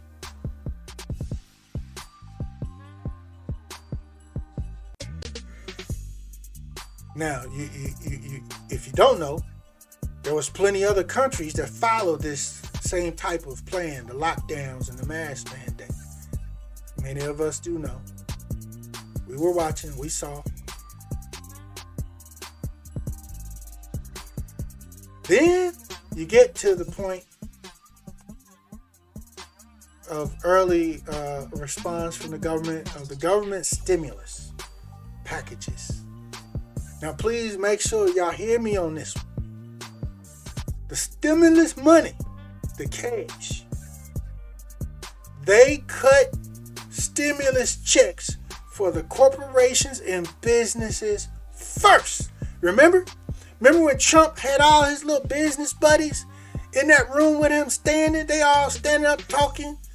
And he's like, we got to provide this stimulus to help make sure they're able to keep operating and all they got a bunch of free money.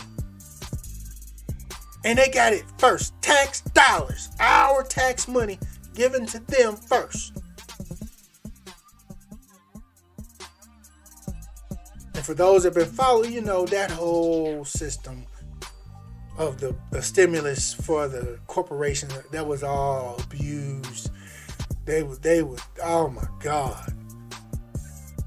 Y'all know I ain't even gonna go into all the details. They were still in millions, y'all.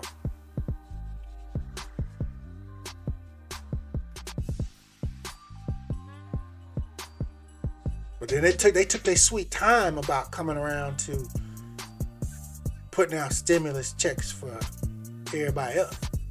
We're gonna get to that in a minute. One of the next early government responses to the predator was the whole unemployment extension and unemployment filing. That exploded. Obviously, we all know this. And then, the government, the politicians wanted to haggle over how long to keep it going, how long to extend it.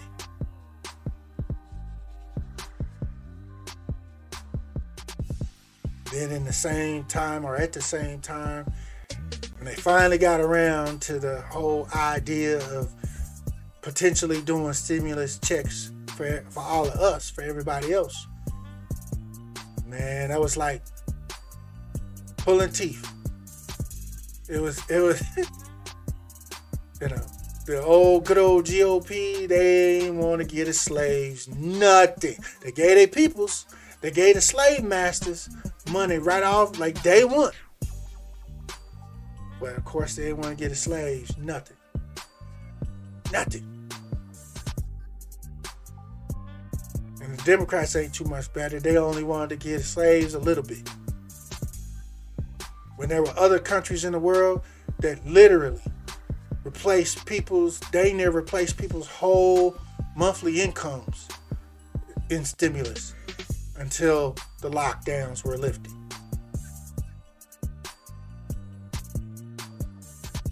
And by the time they actually started sending the stimulus checks out, for many, it was a little too late. Because people had fell behind on their rent and their mortgages. People were being evicted. And the evictions were happening so bad that they had to do the eviction moratoriums to stop it. Or try to stop it. Because you were going to end up with a whole lot of extra homeless people out here, which was going to create a whole nother new bag of problems. So as far as people with mortgages, that was a pretty easy fix. All they did was, for most people, they just, whatever amount people were behind on their mortgages, they either just refinanced or they just moved those amounts and tacked them on to the end of their mortgage agreement, so that they're going to end up paying those amounts back anyway. So it wasn't that big a deal. But for renters, you can't do that. And my heart goes out to the landlords, because they had to literally, many of them are still dealing with this. You had to deal with you have your property, you're renting it, you own it. You're in this business to make money, as it's an income for you. And now your tenant is not paying rent. And I don't mean for a month or two. I mean 6 months, 12 months, and longer. But yet, the state still requires you to pay your property taxes on your property. You still got to pay the insurance on your property and all the other property expenses that you have. Wait a minute. How am I supposed to pay that? Pay my expenses, but my tenants don't have to pay rent. And y'all put this moratorium out saying I can't evict them. But no. Oh, that was horrible. That was so bad. Like I said, my heart goes out to landlords. Many of them literally lost their actual properties because they lost that income from their tenants and couldn't pay the expenses for the actual property. So they literally, they may have had that property mortgage. They may have had a mortgage on that property that they were renting, or a loan, or what have you. And they couldn't pay it. They literally lost their investment. And then way late, y'all know, they finally came up with the rental assistance program, rental and mortgage assistance programs. But where the government they released a lot of money for renter assistance. They actually did. I forget the figure, but it was a couple billion, I believe, if not a lot of millions. I put it that way. And they released it, but they messed up. Because the issue was the government going to be responsible for issuing out all the rental assistance? Because if so, that was going to be a major undertaking. Or would they issue the money out to each state and let the states do the issuing out of those funds? They decided on the latter. So now the states have that money. Guess what, y'all? They been had that money. And if you do some research, you will find most states have not even given out or passed out over 20% of the rental assistance money that they receive from the government. Still to this day, they're sitting on the money.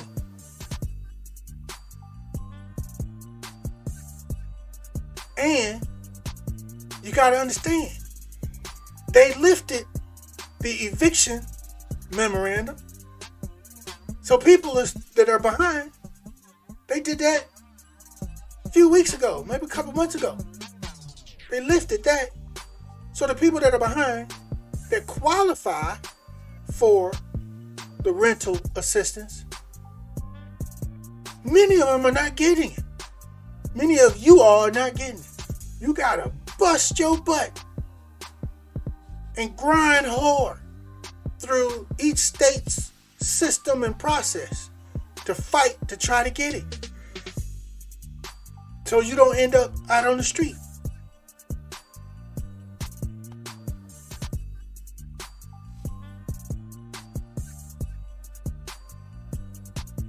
So that's basic, kind of the biggest part of the recap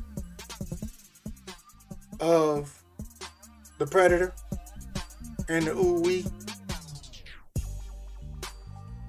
Again, ladies and gentlemen, please remember to like, share, and to subscribe. I told you this one we're gonna go in on this one. We going in, y'all. Y'all, if y'all rocking with me, we're gonna ride this one out. Cause we not done. This ride ain't over.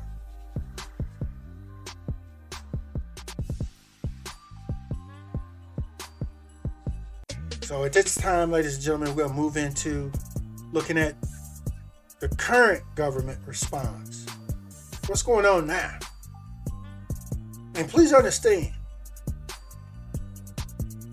we're doing this review, this recap of the Predator and the ooh-wee because when you find yourself in situations where you got a whole lot of stuff coming at you from all different directions, especially then, when you got a lot of stuff just coming at you very fast from all different directions, lies, facts, propaganda, truth, just stuff from everywhere. One of the wisest things that you need to do every so often is to stop, sit down, and review what's been happening to you, what's been going on, what have you been experiencing, what do you know, what don't you know, what do you need to know. Do some research, regroup. It's kind of like halftime. Like in a football game or sports game, most of them, they have a halftime. They come out the first half, they got dogged. They got ran up and down the field or the court. They got blowed out. So they go in at halftime. That's the time to look at what's happened, review, recap, make adjustments to your plan, come out with a new plan, an updated plan, so you can know what you want to do going forward.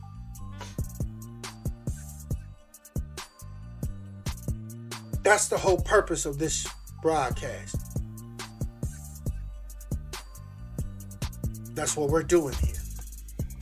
So now we're going into the current government's response. Like I said, you got that ooh-wee that the government wants everybody to get.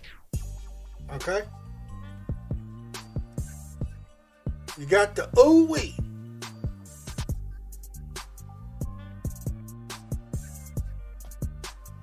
Now, understand this. And remember, do your research.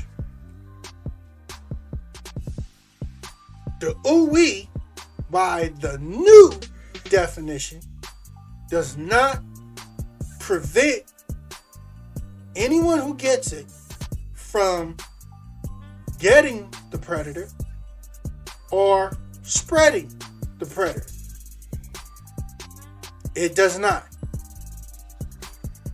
And I'm required by YouTube to say or tell y'all that the CDC says that the ooh-wee reduces your risk of contracting the predator, spreading the predator, and the severity of the illness that you may get if you get ill with the predator. It reduces it. All those things. Okay, especially for people with comorbidities and weak immune system. There you go, YouTube. reducing is not prevention. Okay? So, it does not prevent you from getting the predator or spreading. In fact, y'all, there we go. I got to get back to my right slide here. Let's see here. Let me go quickly if I can find it. There we go. Put it in the wrong place. All right. They actually changed or updated the definition of the ooh-wee. As you can see here on your screen, the original definition up to May 16th of 2008 at least was the ooh-wee or a ooh-wee is a substance used to stimulate the production of antibodies and provide immunity against one or several diseases. And it goes on further. Immunity. Protection from.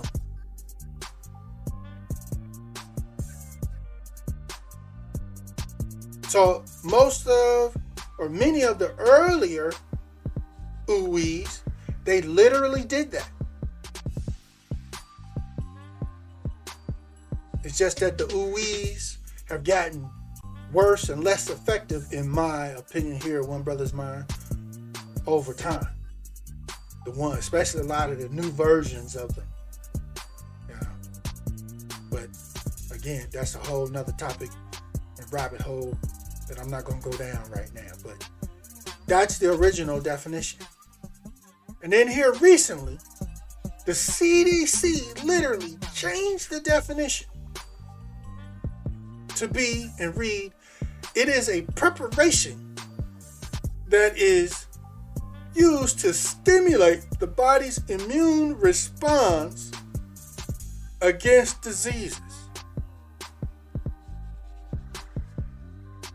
Now, it's only to stimulate your immune response. And there was another one that said, even before this one, or after this one, that said, I read that it was from the CDC that said it enhances protection. It wasn't that it prevents or makes you immune to it, but, and they had it worded right. I ain't got the words right, so I ain't gonna stay on that too much, but it wasn't, it blocks it or stops it. It does something far short of that. So instead of not calling it a ooh-wee, they kept the name ooh-wee, they just changed the definition. Now, it's very important in regards to how the issue of them changing the definition, because this is now, when they do things like this is now the legal standard.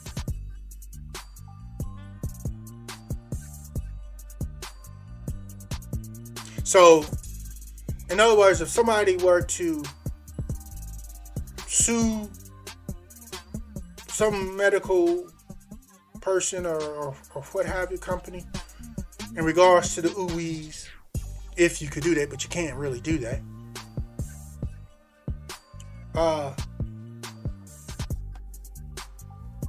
you would originally been able to argue it's supposed to provide immunity. But you can't argue that no more legally because the CDC changed the definition. Okay? But we'll speak a little bit more on that a little later. Now, another point I want to stress. This whole issue with the mRNA ooh-wee. That's what type of ooh-wee it is. To be clear, I want to ask y'all a question. Where is the mRNA located inside of your body? I'll wait. Question is, where inside of your body is your mRNA located?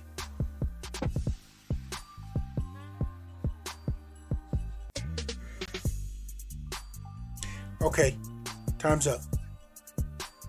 Many of you know already, but for those that don't, it's located inside of your DNA. So when people like myself are telling y'all, trying to get y'all to understand and saying your DNA is being altered, that is fact. You can't do anything to the mRNA without entering your DNA. And if you're entering it, you are altering it.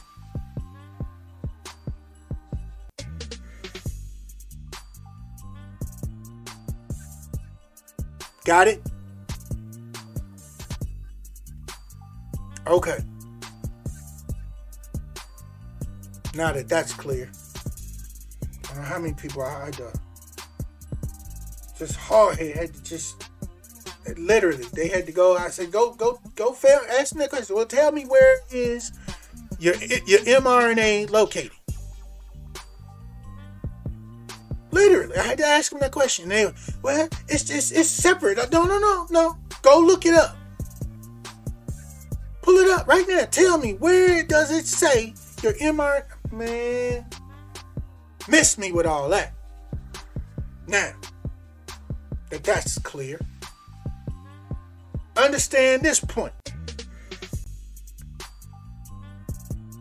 If, for those who have gotten the predator and survived it, recovered, our natural immunity is way stronger than whatever we would get from the ooh-wee. Understand that. And there are some of y'all listening like, oh, no, you lie. That's a lie. No, that's fact. Here's the reason why. These are just a couple reasons why. Let's say that.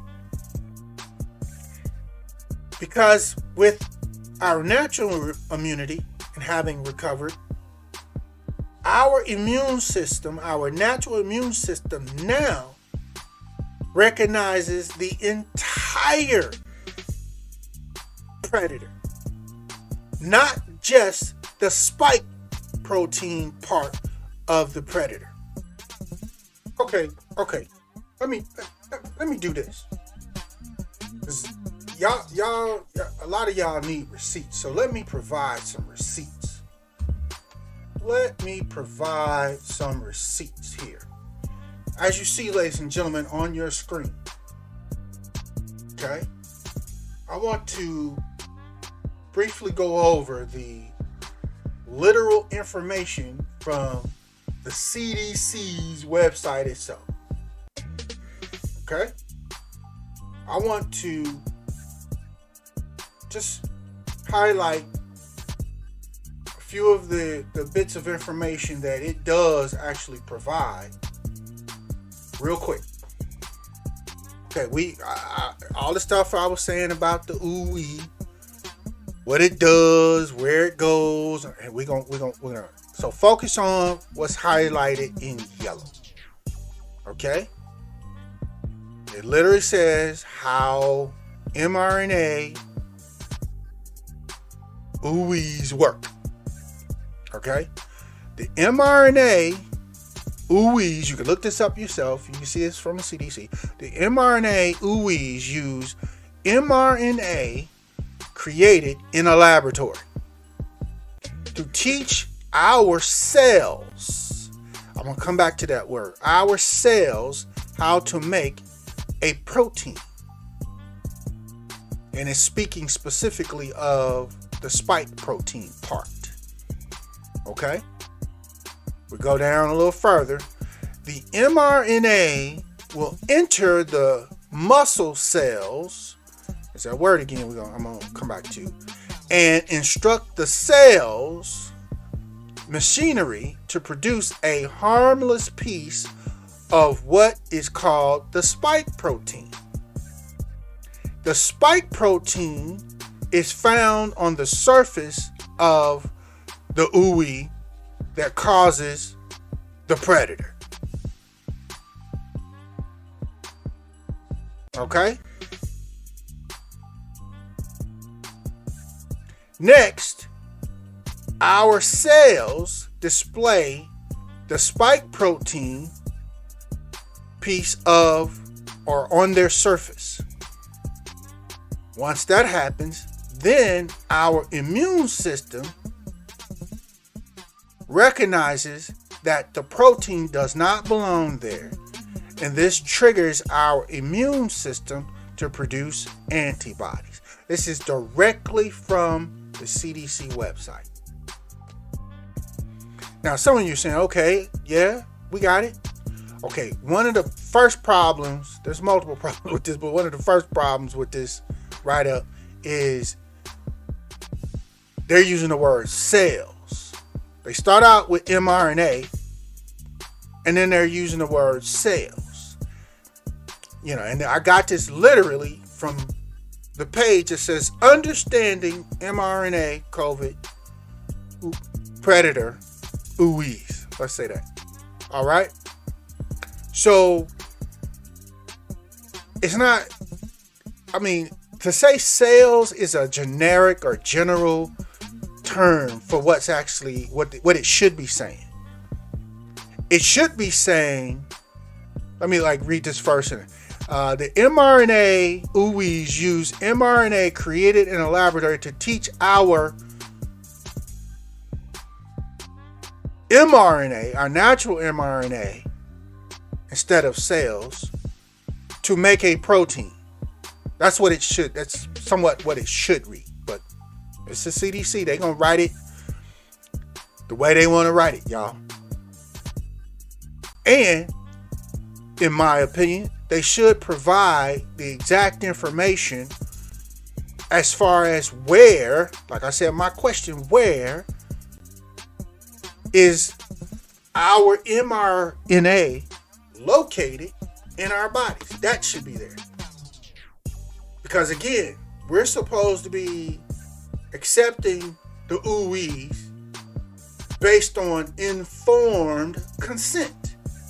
If you're not fully informed and don't fully understand what's happening and what the ooey does, then you're not accepting it based on informed consent, which is illegal. Okay? So let me break this down to y'all. Now, you got to understand, before I go here, you got to understand that the powers that are at play here from the CDC and all the other powers, they are dictating to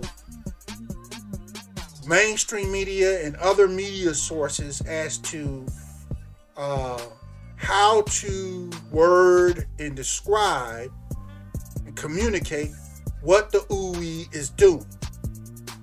Okay? So it's not even really easy anymore to find good, simplified, specific, detailed descriptions. But I got one for you. Here you go. This is from nature.com. Okay? You see the link right up top. It's on their page. Translation, DNA to mRNA in the tab, all that good stuff at the top. Okay, so let's look at this picture. And I highlighted one specific part of this paragraph. Okay? Again, I'm addressing the issue of where is the mRNA located in our bodies. Okay. In the highlighted sentence, the information in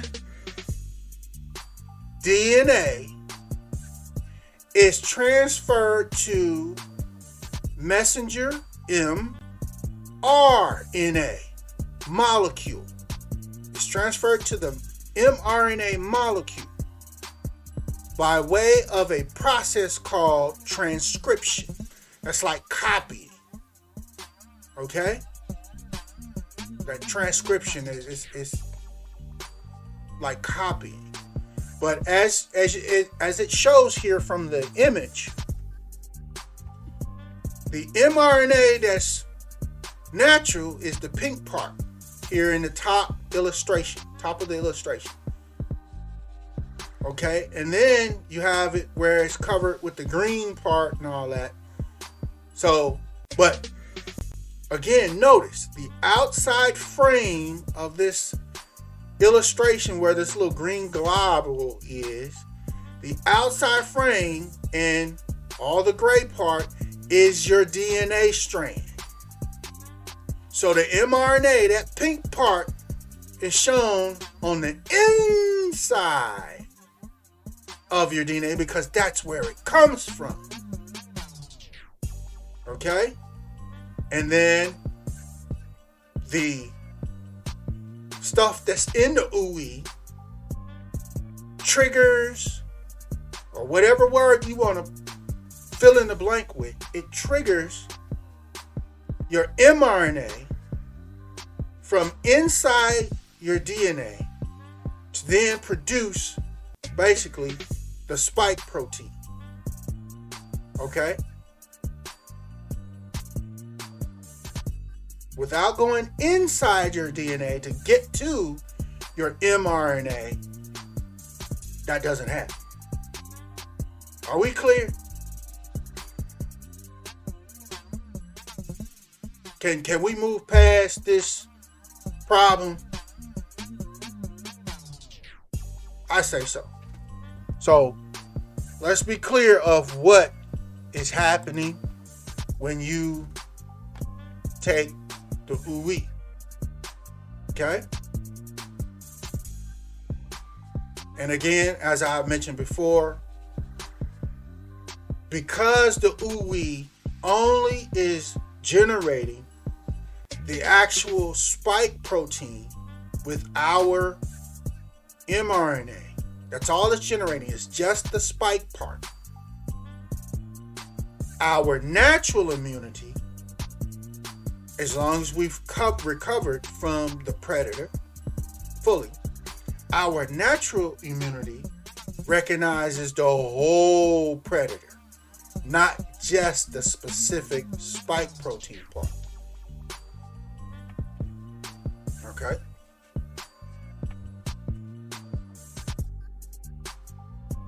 So, there y'all go. Okay? Now, at this time, I want to share with you guys, there's some people that definitely can go way deeper down this science rabbit hole when it comes to the ooey and the predator and the history of predators than I can. I'm not a scientist, I'm not a virologist or nothing, but I got somebody for you that I recommend you look up and research and study. This lady you see on your screen, her name is Dr. Judy Mikovits. She's a virologist. She's been around for quite some time. I'm talking 20, 30 plus years. She's worked with in a laboratory with Dr. Fauci for a period of time. She's provided an exhaustive amount of information, detailed scientific information about the predator and the ooey. Even if you don't necessarily agree, y'all, you need to listen to a lot of her really good interviews where she's done that. If you don't get done with the interviews and you say, I still don't get, okay, fine. But at least you took the opportunity to give yourself the opportunity to hear all of the information, not just what the mainstream and government and the serpent Fauci and them and his people's talking about. Okay? Dr. Judy Malkovich. She's got a documentary called Plandemic. You can't find it on YouTube. That's the other thing. You're not going to find her and her information and videos on YouTube. Why? Because during this time, the government has came up, they created what they call a 12 most wanted list, or most banned list, I'd call, or whatever word you want to use, and she's on that list. So all of her mainstream social media pages and things and activity are all banned and taken down. But there's a reason for that, y'all. There's a reason for that. Because I can say this, at least. She's not saying exactly the same things that the government and Fauci and those people are saying. Just wanted to introduce you guys to some people for those that don't know. Also, Robert F. Kennedy Jr. He's another person that's been put on that government's 12 most banned or most wanted list in regards to these issues. He's spent over 20, 30 years dealing with issues about predators, the legal system, and how the legal system handles the laws and the legal system handles the predators that have been out, and of course the current one that's out. Definitely, I will say this: he's a little hard to listen to, only because I'm not sure exactly what condition he has, but he has some kind of condition that affects his voice, medical condition, and it takes a minute to really hone in and be able to, get used to how he speaks. But he speaks regularly. It's just his voice sounds a little different, and it's kind of real cracky and squeaky, if you will. But I can't recommend reviewing his information and videos and interviews high enough. He also, like Dr. Malkovich, has a new book out that's topping the charts, The Real Fauci, as you see on your screen. Okay? Then, our brother, also, Brother Islam, he's also got at least about 20 years of work put in on these exact same issues and more. He's got a new book out, Message to the Millennials, as you see on your screen. He's been all over this just like the first two, Dr. Malkovich and Robert Kennedy Jr. So these are individuals that I extremely recommend for you to go put in some time, go back, review everything you can find on them. And like I said, you're not going to find much on the mainstream social media platforms. It really ain't going to find much at all. There's a few here or there, because there's, like with RZA, there's been a few other channels and broadcasts on YouTube that have actually had him on as a guest, because he can't have his own channel. But here and there. But if you go outside of mainstream on the internet and go into some of these other social media platforms, even ones that I wouldn't recommend you to go the actual platform, because they're more, let's say, right-leaning platforms. But when you digging for gold, you shouldn't be worried about where you got to dig. The point is just to find the gold. Okay? So Definitely. Look up, do your research on this brother and his information. Educate yourselves. They provide nothing but receipts. Okay? So, let's move on. I believe we covered that issue enough. All right. So now you have also within the current government response, you have the issue of the religious exemptions. That's always been a part of the law. Okay? It's your constitutional right to have a belief, to decide not to accept the ooey or any other medical treatment. Okay? Especially in regards to your employment or school situation or what have you. And understand, you guys, we all have this exemption. It's not when they say apply for it or submit for it. All you're doing is notifying whoever you are notifying that you are utilizing your religious exemption that you already by law have. You're not asking for it. You're not asking for approval, acceptance, any of that. We all legally already have that option available by law. Okay?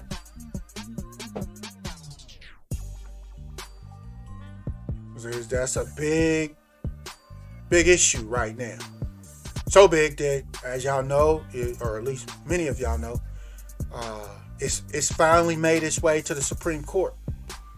And they're literally, as I speak, they're chopping it up in the Supreme Court regarding the religious exemptions and whether or not they have to be honored by employers and everybody. Okay?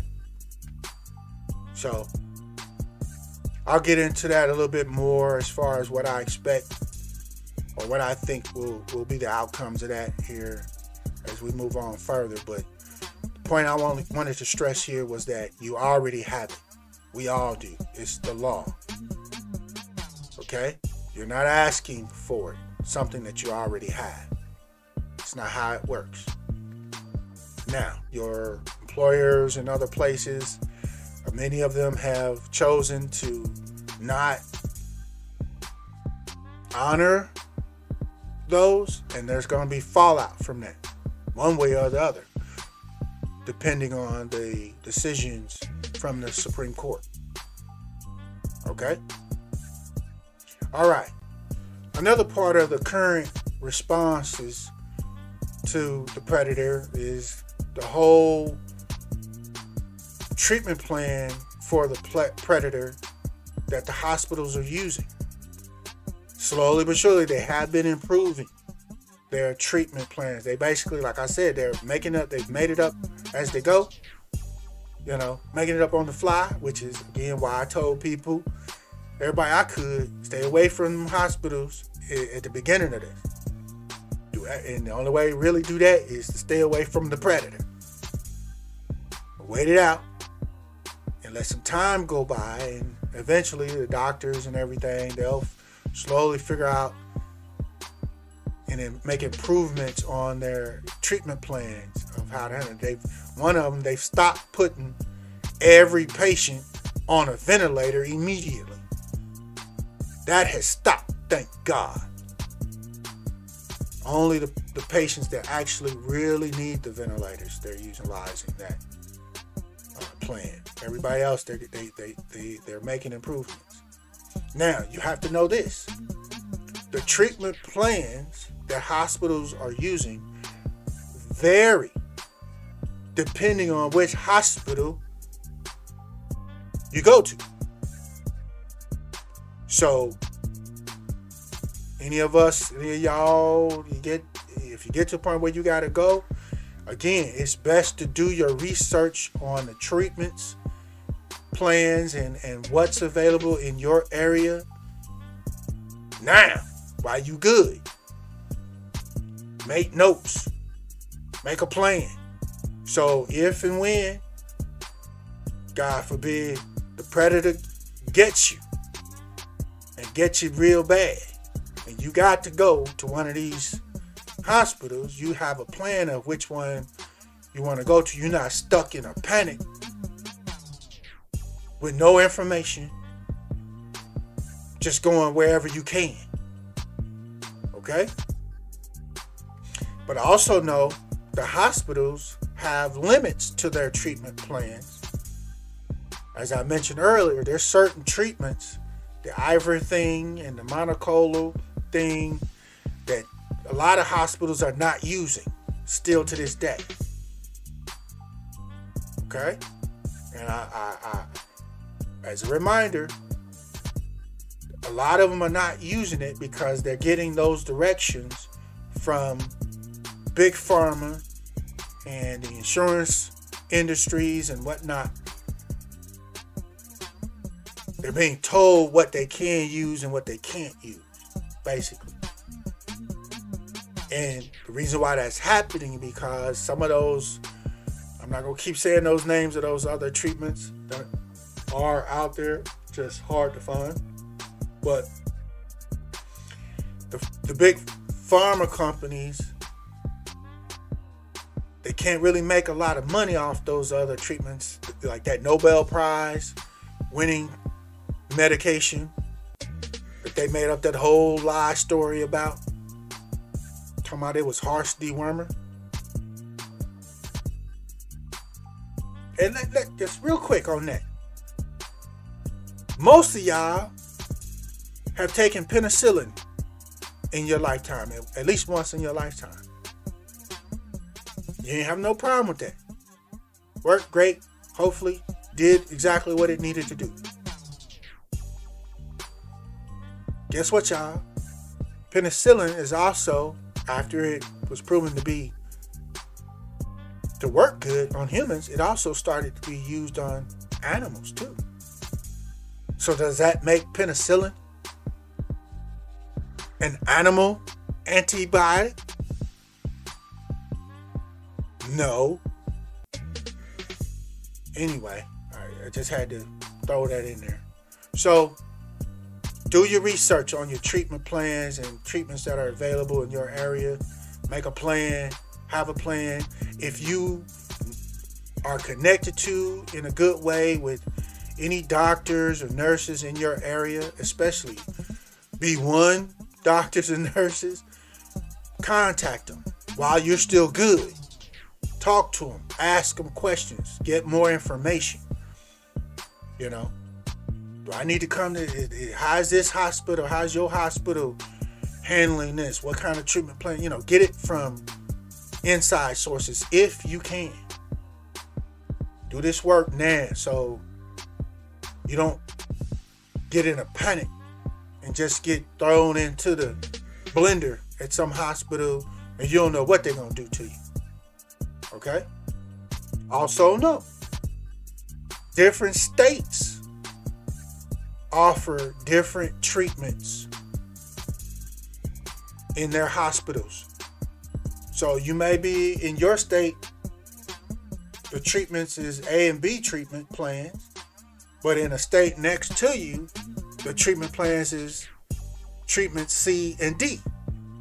For example, like I know Florida and Texas, a good number of those hospitals there offer some of the things that are not offered in most of the other states in the nation. Do your research. Okay? But overall on this, just y'all need to understand the government and mainstream media, which they control with the pharmaceutical companies and all of that. You know, they're still lying, y'all. Big Pharma is still lying. Because in one way you can know this is this.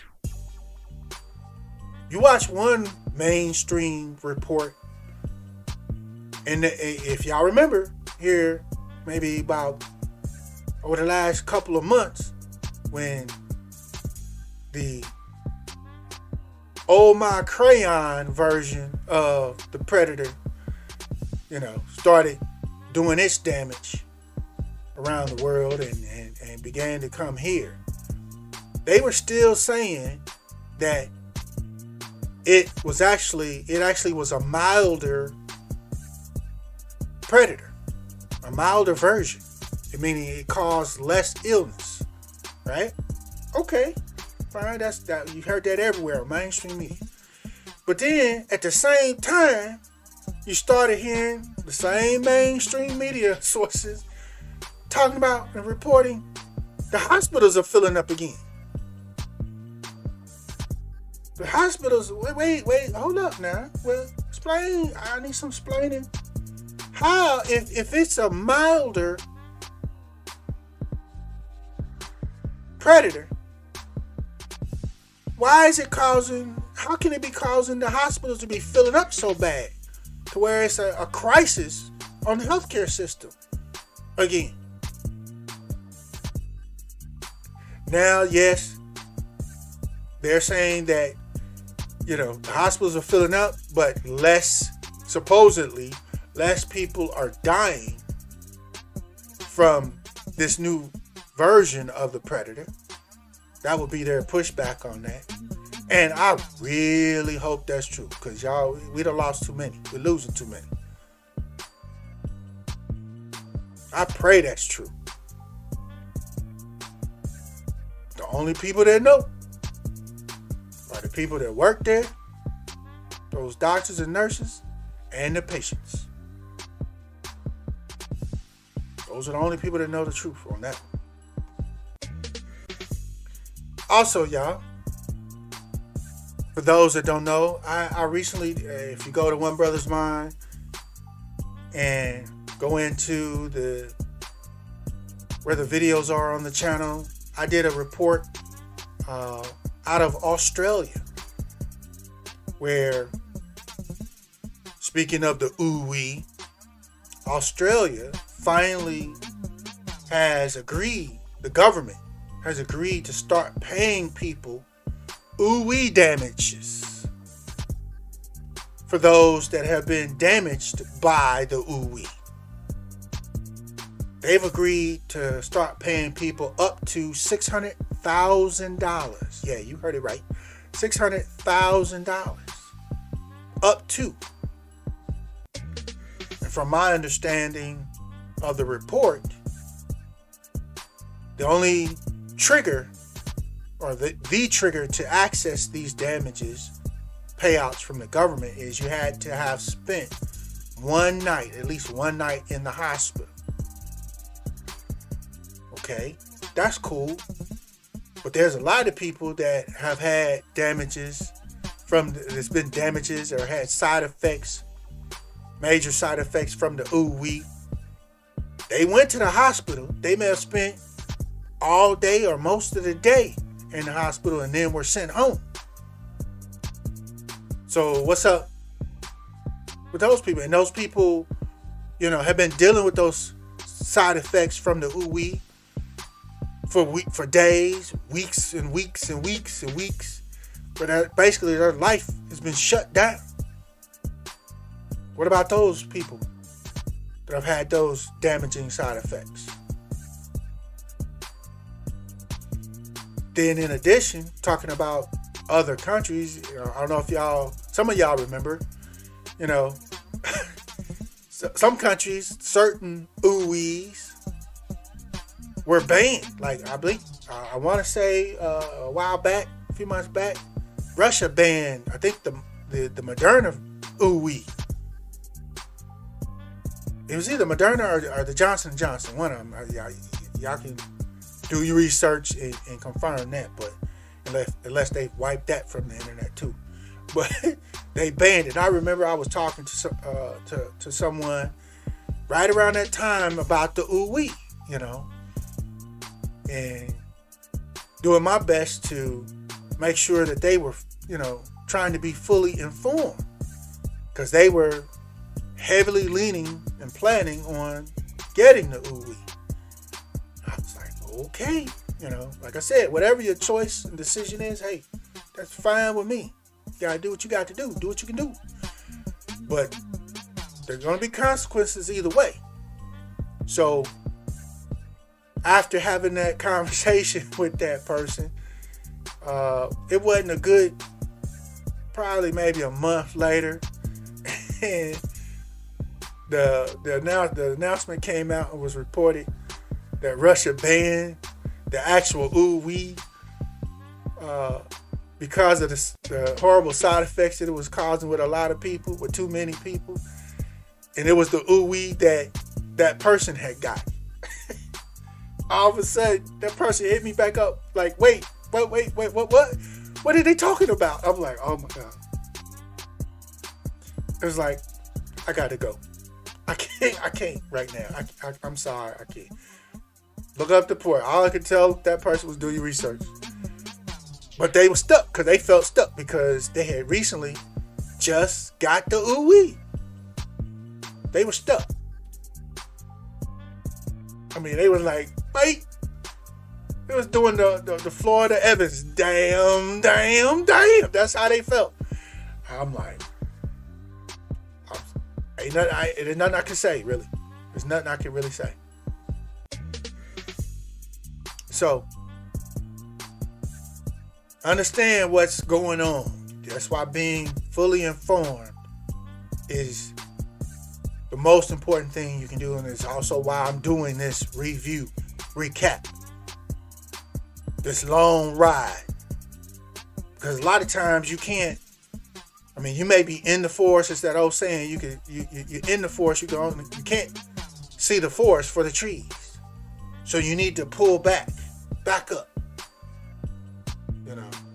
And in that example, if you can be a drone, get a drone view, or be in a helicopter, something, and be above the forest, and you can look down, look back at the forest. Now you can see the whole forest, and you may see new things, different things.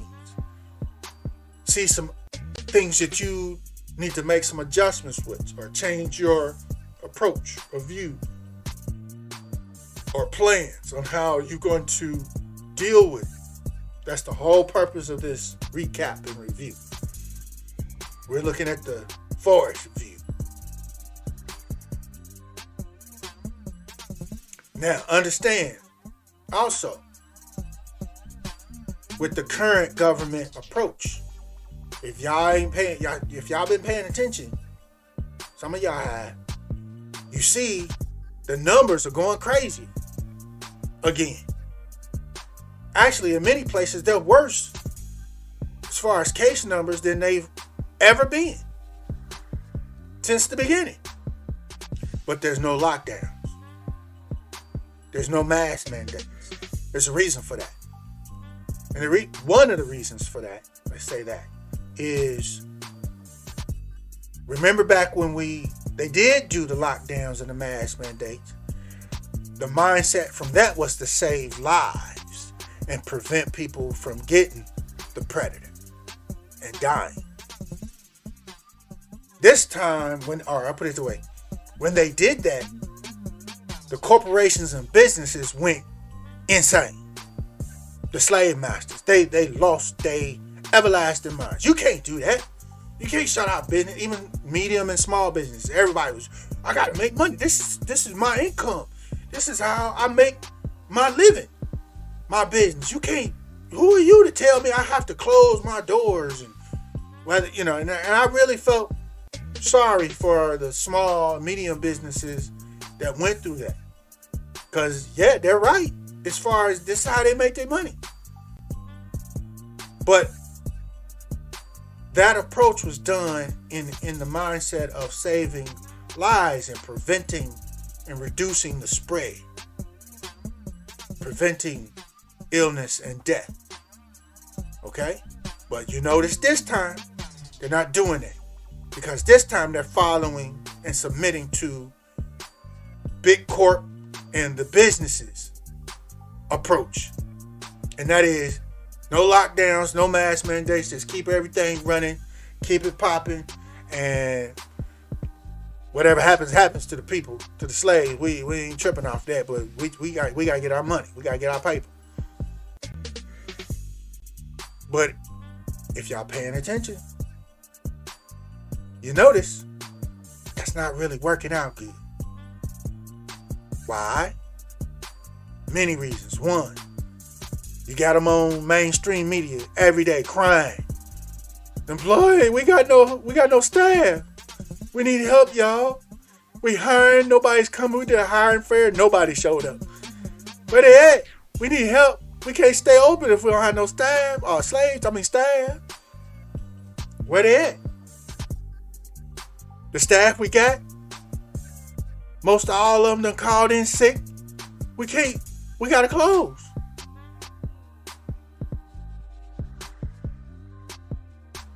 A lot of bigger companies are, they had made plans or notified their employees that were working from home virtually. They gave them dates. Okay, you gotta come back into the office by this date, like the beginning of this year. Many of those companies have pulled back on those dates and was like, nah, go ahead and keep on working from home. Yeah, y'all do that. We'll look into this further after a little while longer.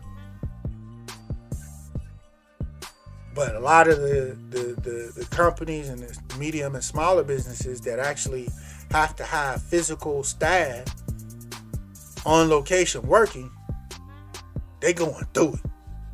They going through it, y'all. Like what you see on your screen. Hey, they going through it. They just let people know, hey, not today. And we can't tell you when, but we going home, or we're sick. A lot of these businesses and small and mediums, they have to close. Mom and pop businesses that have been open for a long time, they don't have the staff. Okay? They just don't have the staff to serve or produce whatever their services are or whatever their products are. They just don't. The unemployment rates are crazy high, but always remember that with the unemployment numbers, they are only counting the people that just filed for unemployment. They're not the people that dropped off and are not working and been unemployed for a while. They're not even counting those people anymore. They're not including that in the numbers anymore. That's how they do. So always remember that. Okay.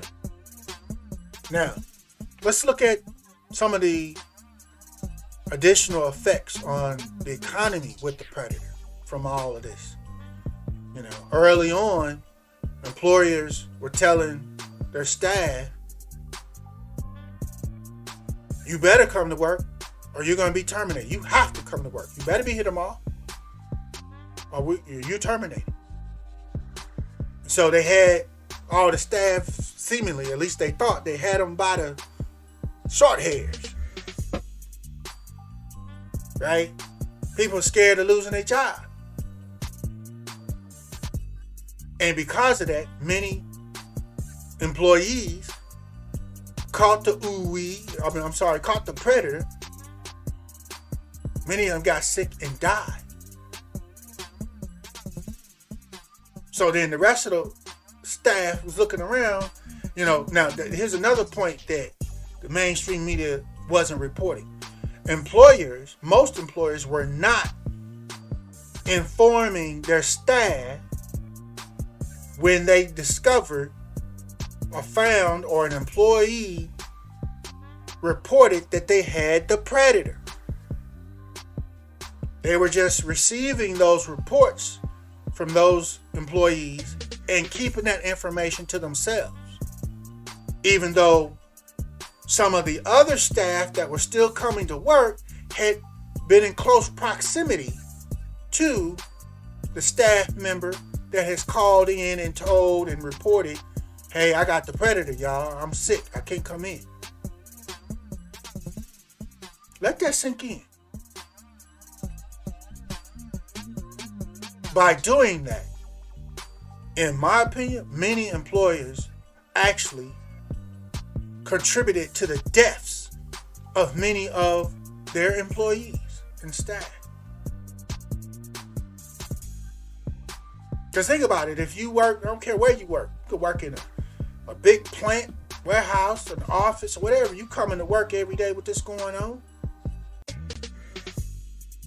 And I would want to know if Johnny over in cubicle 3, when I don't see him there, I'm like, hey, where's Johnny? Oh, he took a day off. Why he all of a sudden take a day off today? Is he all right? Oh, we can't release that information to you. No, wait. Oh, okay. All right, I got to go. I'm about to make me up a reason why I got to be off work, because I'm about to go. I got to go start checking myself, getting me some medications together, and try to jump on this early, because y'all tripping. But thousands of employers did this to their staff members and are still doing it, and will do it whenever the employees return to work. That has to be addressed. You can't do that to people. You are effectively, as an employer, taking other people's lives and health and making those decisions for them. Can't trust them, or that's what it PE say. Can't trust it. Don't trust them, y'all. They're gonna lie. They always gonna lie. Okay? So that's why you got with when they forced people to work and threatened them with firing them if they didn't come to work. Once the staff members started seeing and hearing about people getting it, the predator, and dying and being in the hospital, people start quitting. When and where possible, they started asking can we work from home? They started retiring early, all that. And for many of those who just quit, was like, I'm good. They went on and started their own businesses and side hustles to make money. It's better. You're in control of how much risk you're taking on doing your own thing, as opposed to, like I said, your employer making those decisions for you. Many black people started their own businesses, and hear me, y'all. We need more black people starting our own businesses, successful businesses, not just anything, but success meet our needs. Okay? That's one way we help ourselves get through this mess. But like I said, the workers, people quit. People early retired, they bounced. So now you got mass job openings. They got hiring signs everywhere talking about, they're offering little bonuses, and some of them are trying to add a couple extra dollars to their slave wage, thinking that's going to draw people to come back and work for them. No.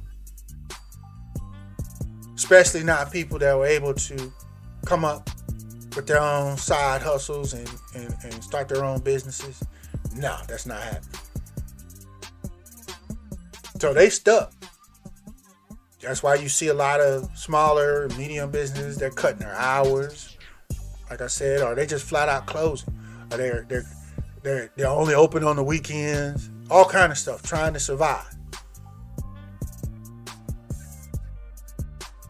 Because a lot of them were, like I said, they were forcing employees to work.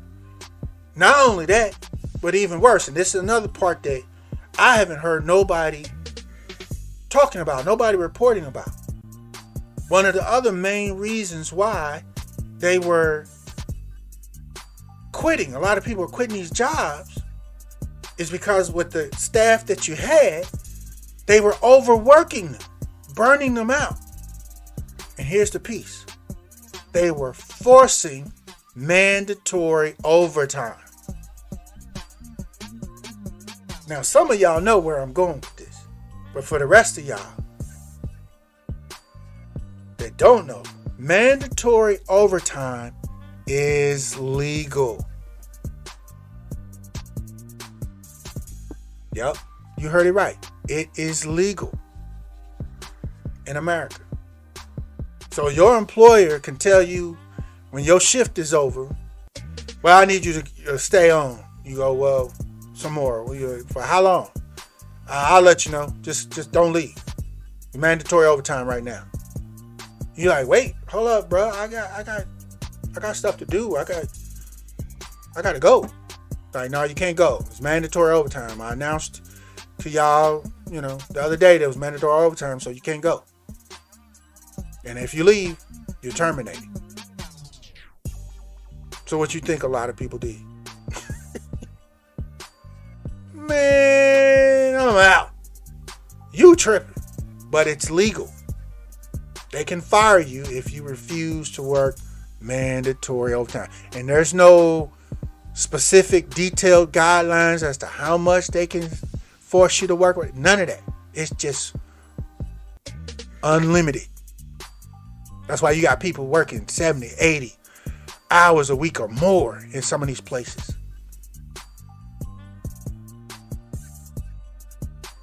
It's legal, y'all. I told y'all, I should tell people all the time. Slavery never ended. They just hid it in the details. This is one of those details. You want to look up and research the information on the mandatory overtime laws. Look into the FLSA law.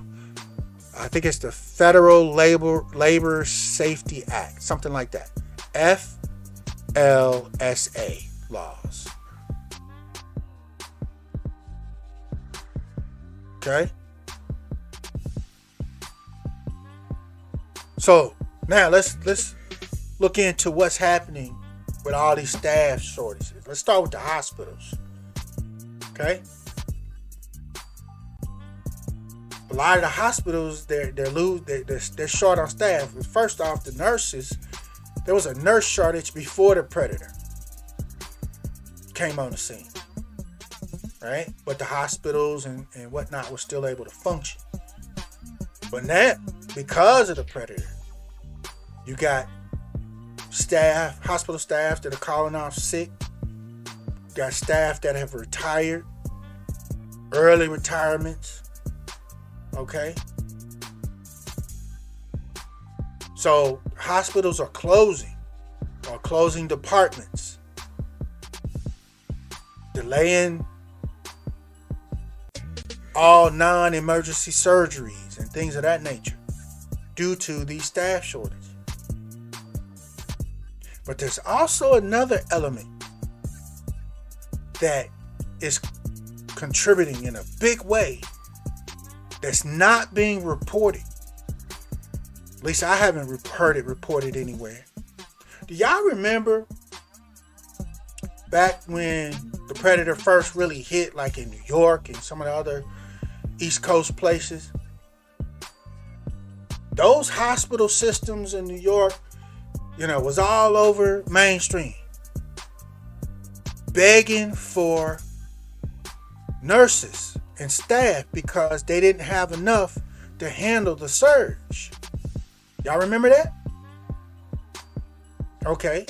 So the way, as far as nursing goes, the way they were fulfilling and getting more staff was in many times through what they call traveling nurses services. That blew up big time. That exploded. Here's why. Because like in places during the surge in New York and other places, those places started offering sometimes 2 up to 4 times the standard nurses' pay rate. So, for example, if you have a nurse in wherever in the country that's making, say, $30 an hour or $35 an hour, if there's a hospital system, or if there are hospital systems and there were in New York offering 75, 80 something or higher an hour, what do you think a lot of nurses is going to do? They're going to sit down and start calculating the calculations. Be like, wait a minute, hold up. I got 2 options. Either I can stay and continue to work where I'm working for the rate of pay that I'm making now,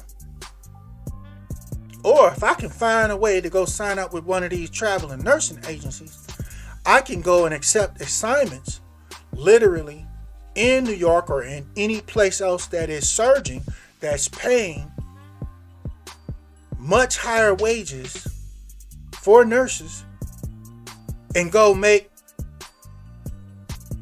twice or 3 times my yearly salary in a year's time. Make my whole salary that I'm making now in 6 months or less. Hey, that you know what I mean? What would you do? And that's the part that I believe nobody on the mainstream, at least, is talking about or reporting. A lot of nurses calculated the calculations and said, oh, that's a no-brainer. I'm putting in my 2 weeks right today. And I'm out and I'm signing up today for this traveling nurses agency. And by as soon as their last day happened, almost like the next day, they was on planes flying, gone to the surging spots throughout the country. They're still doing that to this day. That's another reason why a lot of the hospitals, especially rural hospitals around the country, are closing departments, delaying surgery. They don't have the nursing staff to cover the original number of patients that they could handle. Why? A lot of their nurses are gone, have taken off to go make more money. What would you do? Okay?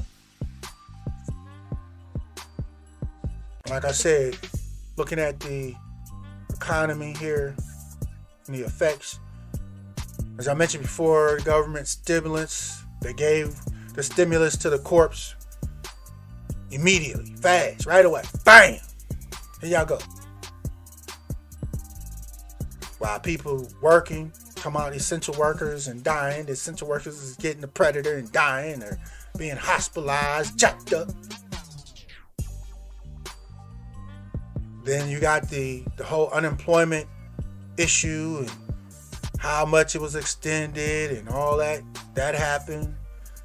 You had the fallout of people being unemployed with, as I discussed earlier, with mortgages, the effect on those, and renters with landlords, renters being behind, your tenants is jacked up, the eviction bans and all that. But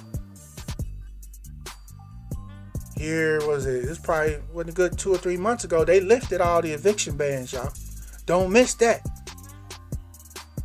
So all the renters that were significantly behind, unless they're able to grind hard and fight their local government and to actually get the federal renters in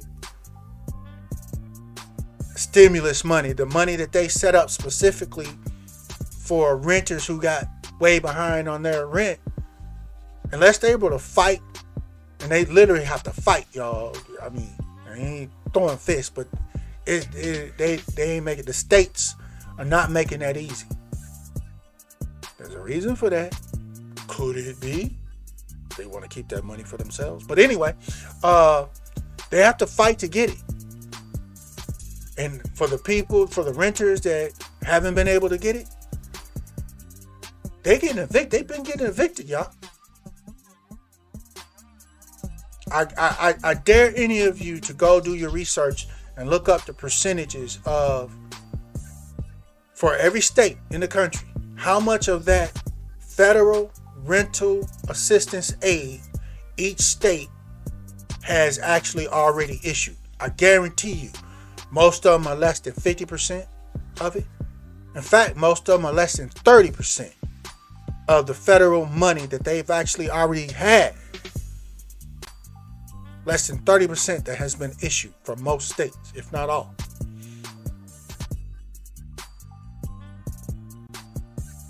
So people being put out, evicted. Wow, there's literally money that would have caught them up. And here's the other problem with that. The landlords. Like I said, I felt bad for landlords. I mean, that money, when the tenants are unable to get that money, that also means the landlords don't get that lost money. That's a big part of their income too for many. That keeps them in a jacked up state. So there's ripple effects on all this. And remember, the Republicans, they didn't want no stimulus. Let the slaves, they be all right. We ain't gotta give them none of their money back. Dude, why they need that? If you give them some of their money back, they don't want to work. They're not gonna work. Ain't got nothing to do with that. Got nothing to do with having some money and not working. There's a predator out here, y'all.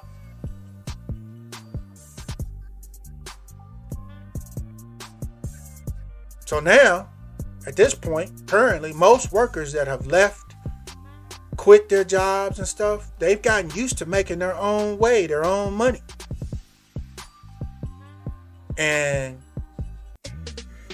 many of them have gotten comfortable with saying that they're realizing their risk of the predator is far, far lower by doing what they're doing now. Doing their own thing, running their own businesses. Many of them are working from home. Even if they're going out and about, they start a landscaping business, anything. They know it's still less risk than going back to what's on your screen.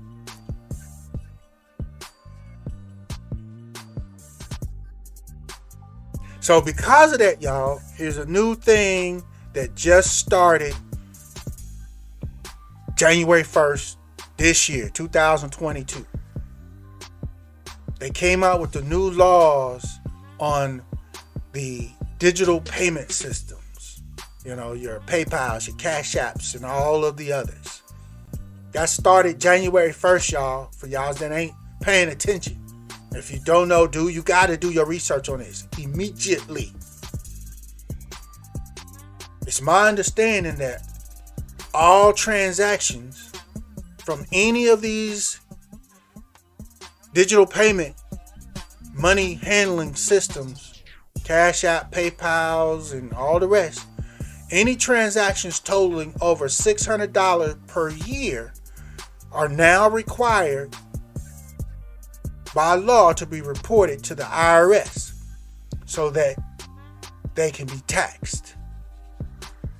So, long story short, if you've been running your business, your side hustle, whatever you want to call it, and you've been using these digital payment systems like Cash App, PayPal, and all the others, now, according to the reports that I reviewed, all your transactions, once they hit 600 and go over, now everything over that is going to be reported to the IRS. So if you keep doing what you're doing, you don't make no adjustments, no changes, at the end of the year,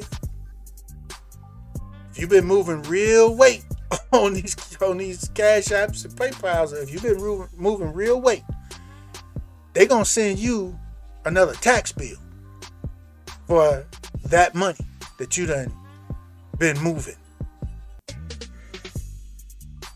Okay? So immediately, I know a lot of y'all, that's what's been going on. Figure this out. Most people, initial response is to return back to using cash only. And that old school thing's coming back. Money orders, y'all. They coming back hot again. So what are you gonna do? You better figure it out. Other effects on the economy was the whole issue with the supply chain, y'all. Y'all been watching. Y'all seen the dock over in California. I forget where it was, part of California, where they got they had at least hundreds of ships out there parked, waiting to unload. They ain't have enough staff to unload everything. They ain't got enough trucks or truck drivers. Just the whole supply chain is jacked up. And it's not going to be fixed no time soon. It's going to be actually the shortages, and from a lot of people, they're reporting the shortages are getting worse. It's all from this whole idea, supply chain idea, from the high IQ people of the JIT theory, or just-in-time supply theory. What that is prior to the just-in-time or JIT supply theory, most businesses, small and large, they kept inventory on hand. Okay, so they wouldn't run out of stuff. You know, and depending on how much inventory they had, a lot of them had warehouses or storage places where they stored inventory. But there's a cost to maintain those, to keep those. Okay, there's a cost to that, and depending on how big and all that, the cost gets pretty big. It can be pretty expensive. So I forget the year. I remember when it started. The high IQ people came up with this JIT, this just-in-time supply theory, and they promoted it because what it does is, if you get rid of that inventory, that warehouse and all that, you eliminate the cost of holding an inventory. You get your deliveries like once a week, for example. Just get enough supplies to last you until the next delivery truck shows up. For just enough supplies for a week. That's all you need. You don't need nothing more than that. Now, there were old school people going, wait a minute now. If there's a shortage or a back order on a supply or product or whatever, then you're going to run out. You know, but at the time, before all this, before the Predator and everything, ain't nobody ran out of nothing forever, man. It's rare. That's a real rare situation. It's more valuable to just eliminate that extra expense of maintaining inventory. And so that's what was adapted. That was the system that was adapted, the JIT, just in time. And that's what we've been on. So that's why as soon as the Predator hit, people got sick, called in sick, in the hospital, dying, retiring early, quitting. When there's no more staff, now all of a sudden, even the supplies, there's no truck drivers. A lot of them quit and retired early because of the Predator. There's not enough. It's going to be years before you can even think we're going to get close enough to having enough truck drivers back on the road. It's so bad. There's been reports that they're looking at trying to change the actual laws in some states to reduce the age requirement to become a semi driver. They're trying to bring it down to like, I think I heard reports is like 18 or below. Because I think originally it's been like 21. They're trying to reduce it so they can hurry up and recruit more people. So that's another effect. And like I said, that the supply issues, y'all, is not going to be fixed no time soon. It's going to last for a long time.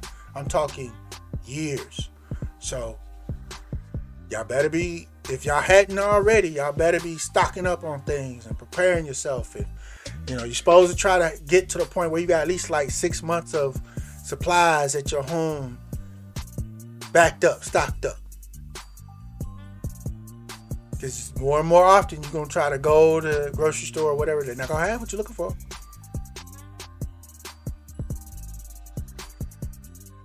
If you ain't been doing it, you better start now. Another economic impact is the whole thing with travel. Air travel, bus, train, public transit, cruise ships. Is it safe? All of that industry is suffering right now. They're hemorrhaging money, especially the air and train systems and cruise ships. I saw a cruise offered the other day. It was like, it was like for like $250, $300 a person. I was like, hold on, wait, what? It caught my attention. I was like, ooh, for half a second, I was like, ooh, I need to. Oh, Lord, no. I ain't nowhere I'm going nowhere close to that. The money, right? A whole cruise for $250, $300?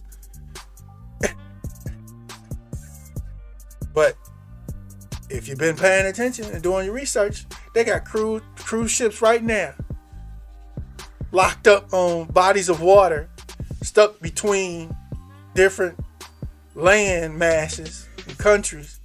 They can't dock at either that they're stuck between because the predator has been found on the cruise ship.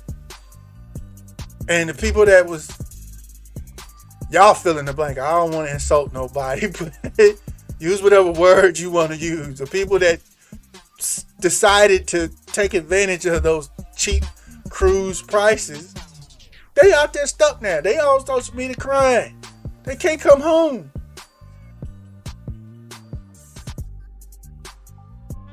Can't come home. They gotta wait it out. That's crazy. Air travel, y'all been seeing the videos. People going crazy on the airplanes. Not wearing the mask, don't want to wear the mask, arguing and fighting, just acting an absolute fool. That's the environment you want to put yourself in? Trying to get somewhere real cheap now? I'm good. I'd rather rent my own RV or a rental car, or truck or van or whatever and drive myself. At least that's an environment that I'm in control of. It may take longer, but hey, many of us ain't got nothing else to do. We ain't working, so a road trip ain't all bad right now. And then they trying to say, well, on a lot of these, like with the airlines and stuff, they want to have the ooh-wee passports. The ooh-wee is required. Does that still make it safe? No. Because the ooh-wee, remember, doesn't stop you from getting it. It doesn't stop you from spreading.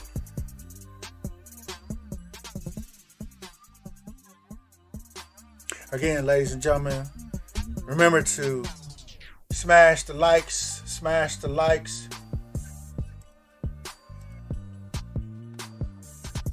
and subscribe. Subscribe to One Brother's Mind. We are trying to build our channel here, help support.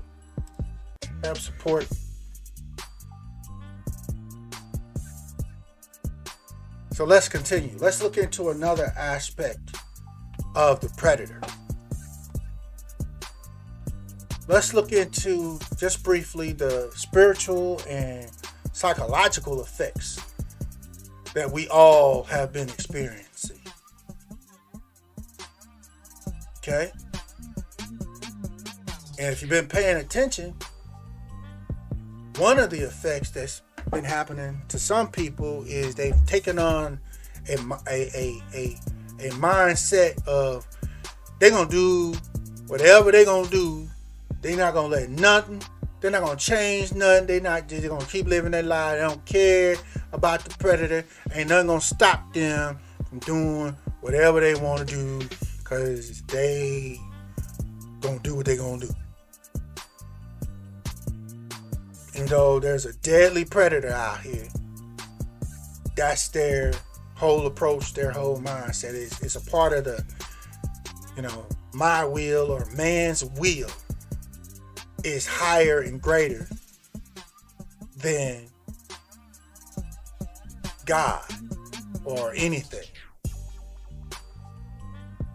And I would argue that this mindset is while there's many from all cultures and groups that have this mindset, I would argue that this mindset is big within white culture.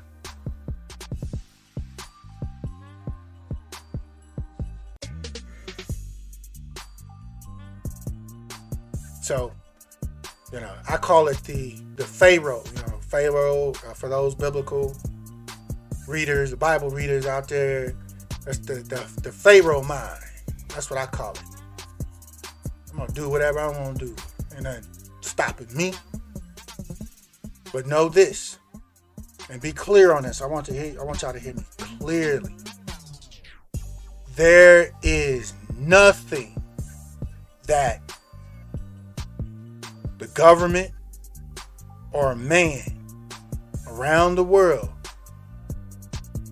there's no answer that they're going to come up with that is going to fix or make anything better. It's not going to happen.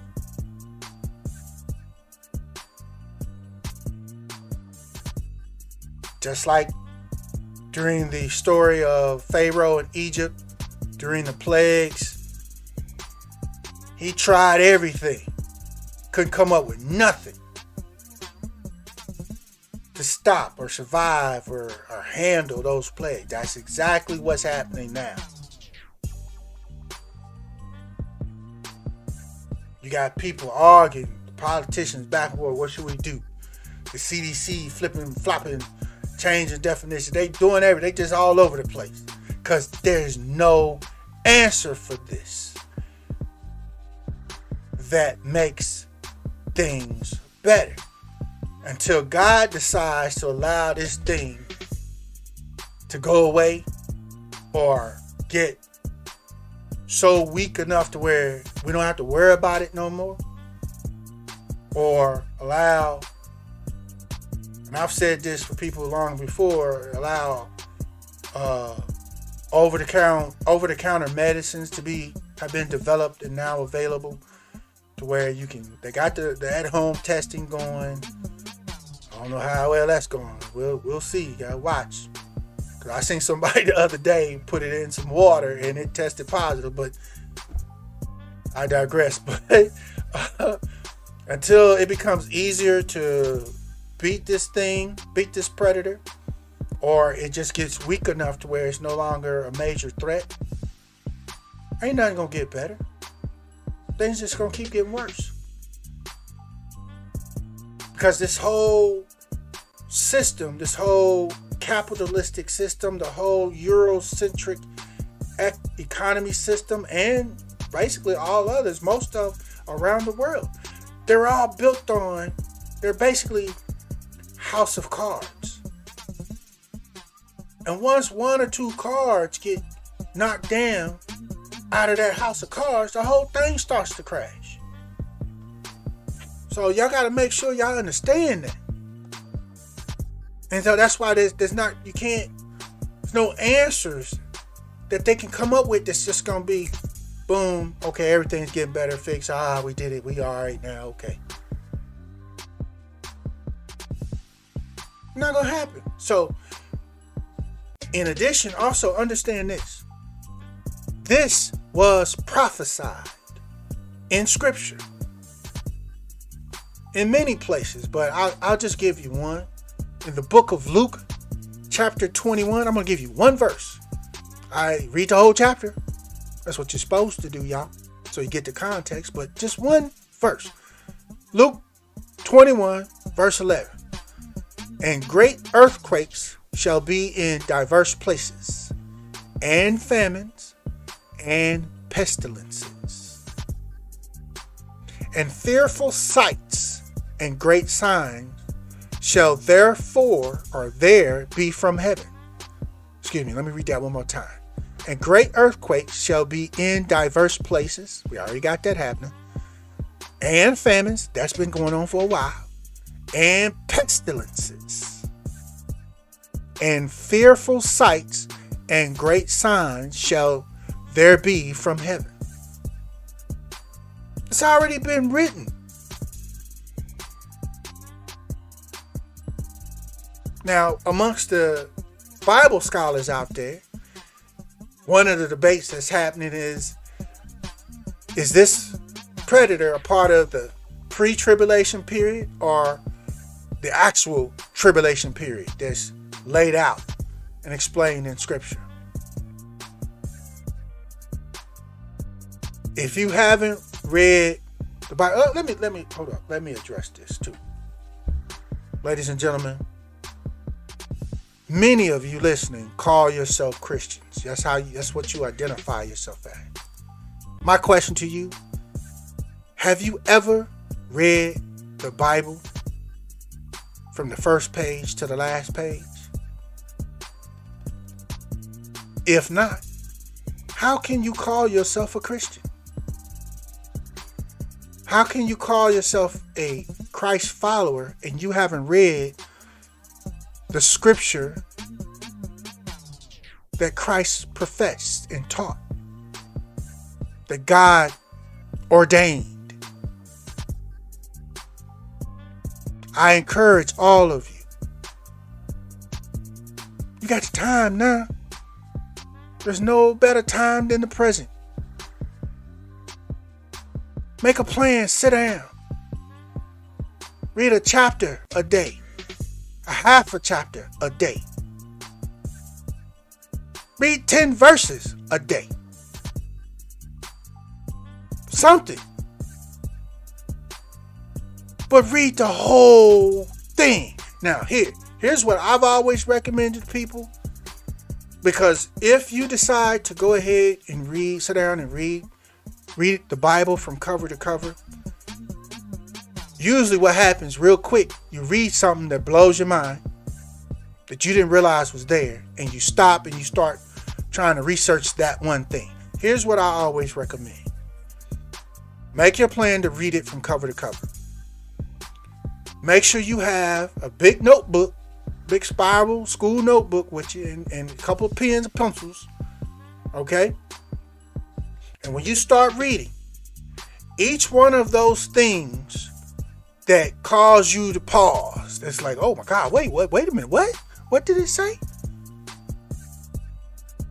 Only stop long enough to write that verse and chapter down. Give that question, write your question about that thing down in your notebook. And then keep on reading. Because you'll never get through the whole Bible if you stop every time you find something that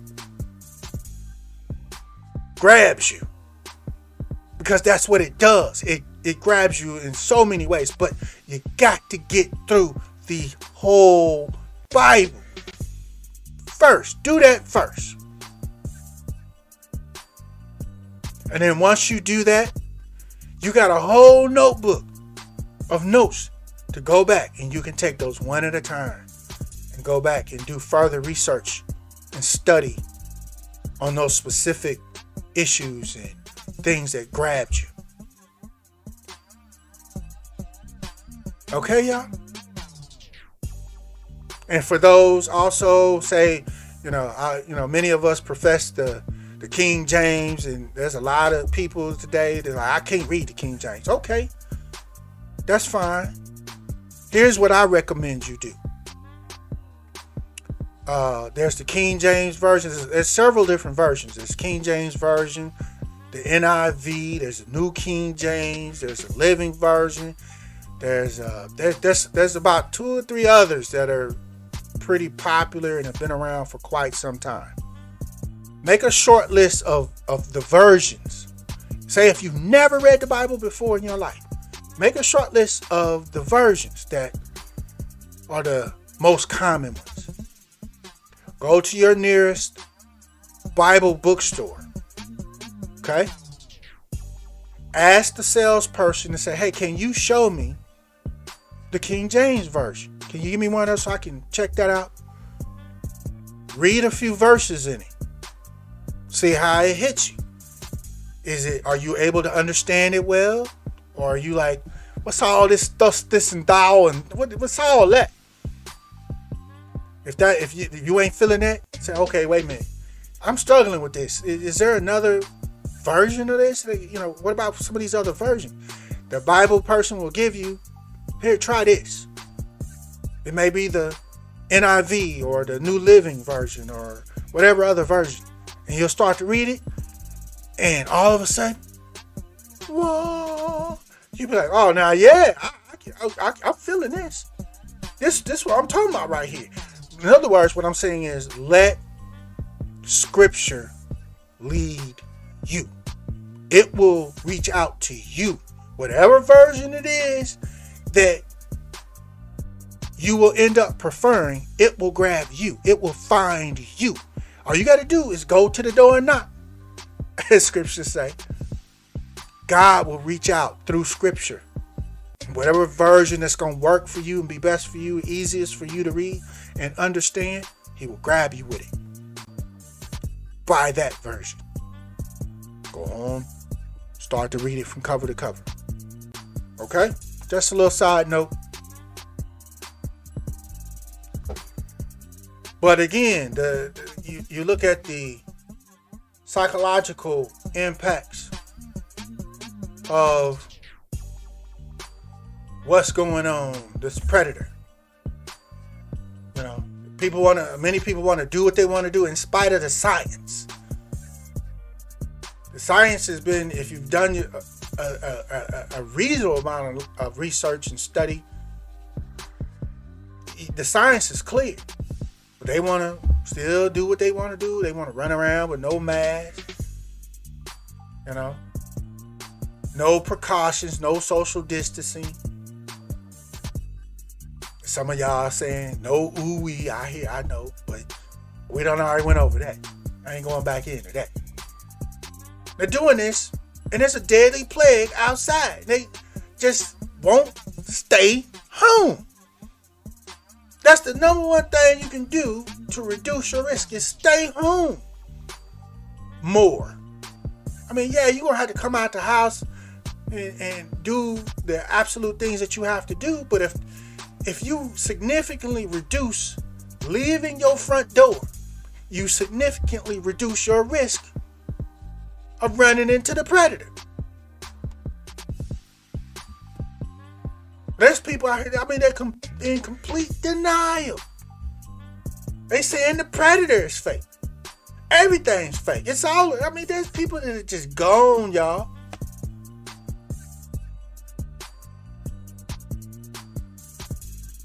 So, then you have the people that are struggling, with the people that are staying home more, that are isolating and trying to reduce their risk. as this should. You got the effect on marriages and single people. I gotta be honest, y'all. I'm biased. I'm a man. I'm a single man, so I'm like, I thank God every day that I'm single, that I'm divorced. Ooh, Lord, hey, ladies, we love you, but ooh, Lord, have mercy. I can only imagine what a lot of men, not all, a lot of men are going through. A lot of husbands are going through being locked up in the house with their wives, especially the wives who themselves are not homebodies. And it's my contention that most women are, for whatever reasons you want to list, are more social than men are. And the average woman is way more social than the average man is. So this is really, being isolated at home, staying at home, trying to stay safe is crazy hard psychologically on a lot of ladies. And like I said, bruh, the husbands, I salute y'all. Do your best to love them. But I know a lot of brothers, a lot of husbands is hanging out in the garage all day and all night. Just trying to breathe, man. Just trying to breathe. And then there's the whole aspects. You got a lot of wives are going, they're getting in arguments and fights because the wives can't take it no more. We got to go. We can go here. We can go. We need to take a vacation. We need to get away. Whatever. Let's take a cruise. And the husband is like, wait, what? and he does this. What you see, the hands goes right to his head like, oh my God, I'm in trouble, Lord. Help me, Jesus. Now don't get it twisted. There's a lot of men that are very social, or at least were very social before the predator, and it's really hard on a lot of men too. So I ain't just dogging out the ladies here. It's hitting everybody hard.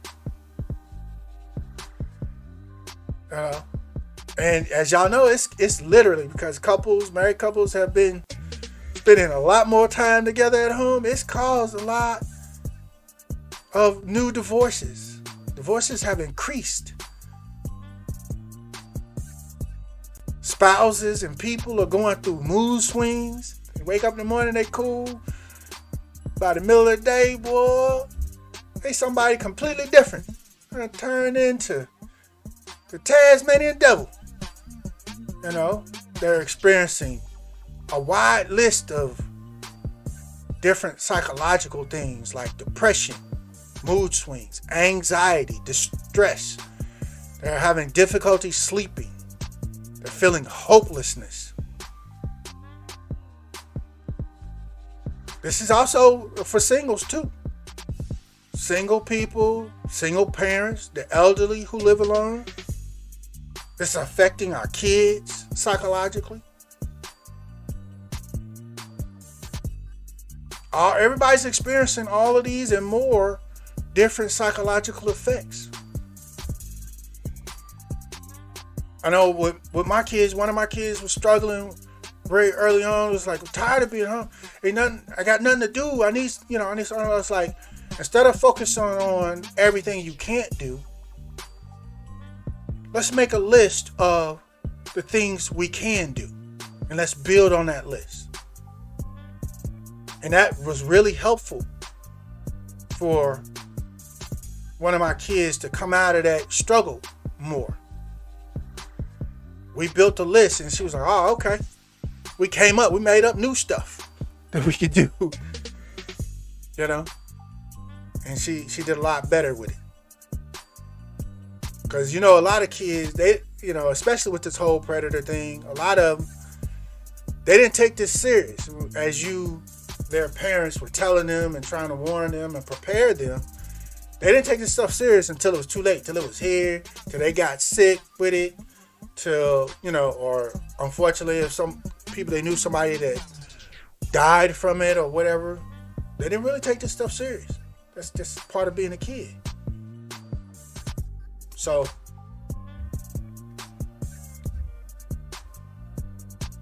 the psych effects are major.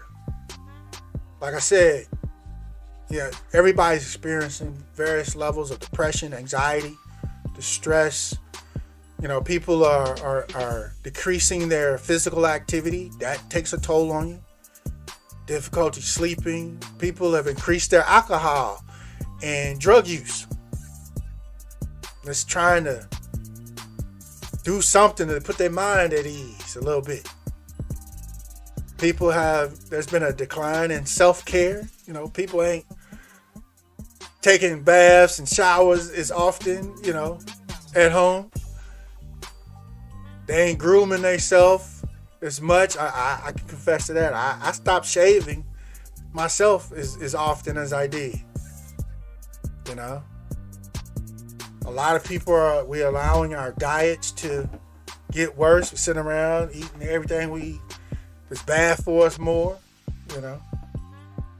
because of the depression and all the other things. We got the hopelessness. The risk for suicide went up. And violence against other people. Y'all see the Karen videos and all the other craziness?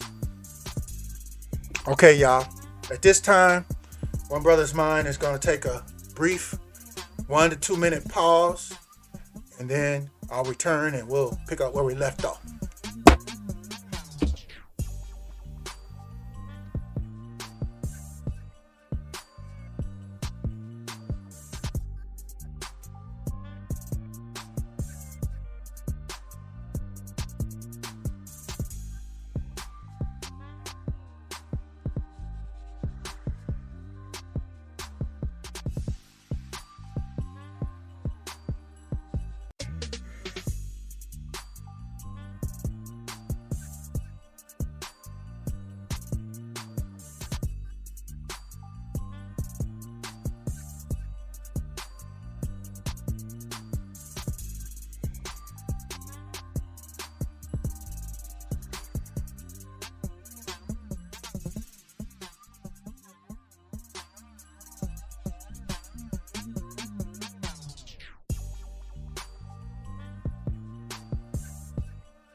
Okay, ladies and gentlemen, to continue where we left off, as I was saying, the hopelessness, the risk of suicide and suicides have increased.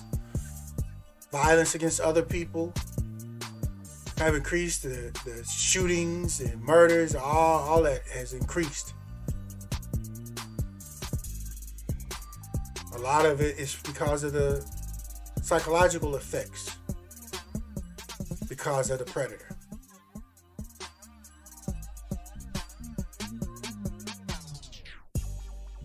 In addition, you got this whole thing about,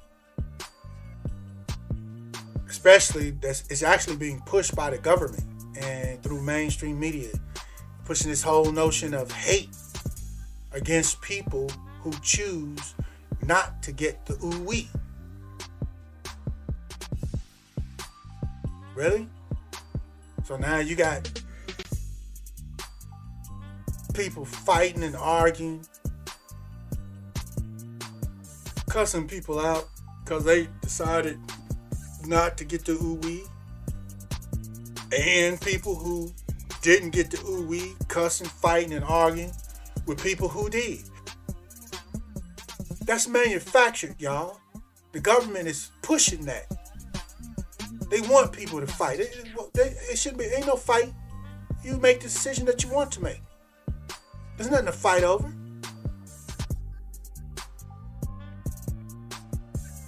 Then you got the psychological effects on workers. I mean, all workers, everybody's working through this is having it's wow, man, this is crazy. The risk, the danger that's out here, and you still got to get up and go to work every day.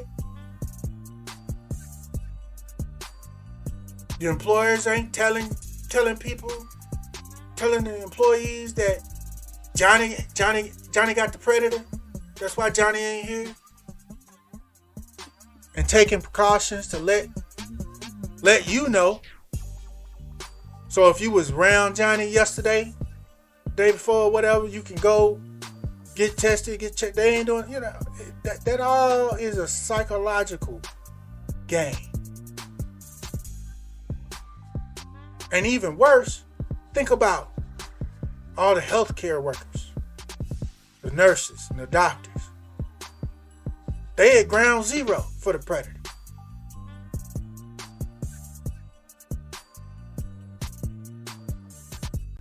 Also, people that are at ground zero, in my opinion, not only the healthcare workers and nurses and doctors, but teachers, bus drivers, flight staff and flight attendants. You got to think about, there are some jobs where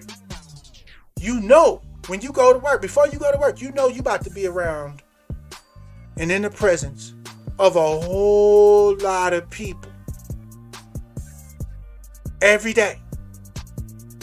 Because that is your job, to provide some sort of service to a large groups of people. But yet, somehow you're still supposed to do that and stay safe and not get the predator.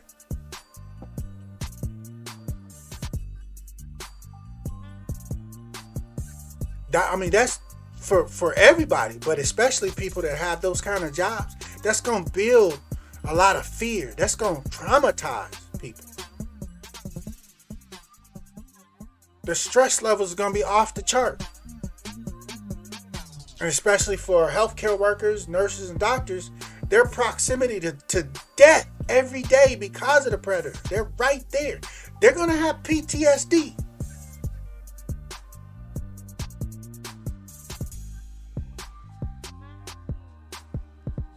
Many of them need breaks. They need vacations. And I ain't talking about a few days off. They need months and months off of work.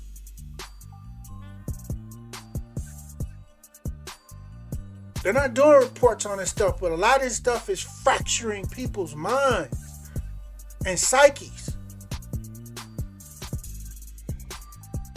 A lot of people are going to have to go into therapy trying to deal with this down the road if they ain't already in therapy. Remember, y'all, this predator is airborne. So how do you avoid it? How do you stay safe? It's everywhere. So again, ladies and gentlemen, please like, share, and subscribe. Please like, share, and subscribe to the One Brother's Mind channel. Again, we're doing a comprehensive recap and review of the Predator and the Ooey. This is our halftime. Trying to look back on what has happened thus far.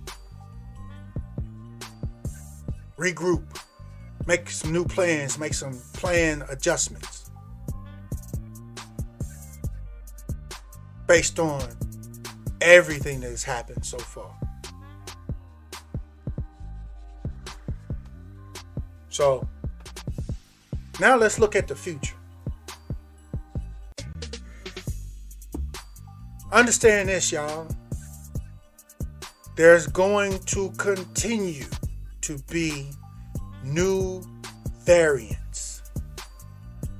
They will just continue, one after the other, more and more of them. Hopefully, we pray they will get weaker less harmful, to the point to where they're no more of a concern than the normal flu virus. When they get down to that level, we can begin to try to rebuild, recover, begin to work our way back to normal. If that happens. The opposite can happen as well. The new variants can become worse, more deadly, or more contagious. We're experiencing that right now with the Omicron predator. Also, we look forward to the treatments and the meds that come our way. I know some of the big pharma companies have started to put out certain like meds, supposedly that you can take. In my opinion, I'm not going to go into it in detail, but they basically made an updated Ivor thing, added extra chemical or two to it, and said, here it is. Here's the new predator treatment right here. Take this. This is gonna stop helping everybody. But know that because they added an extra ingredient or two to it, now they can sell it as theirs. They can copyright it and sell it at the highest price that they can.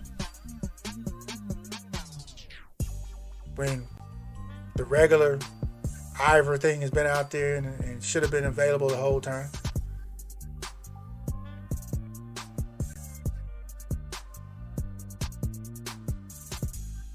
Also, we're going to go back and forth on ooh-wee requirements in the future.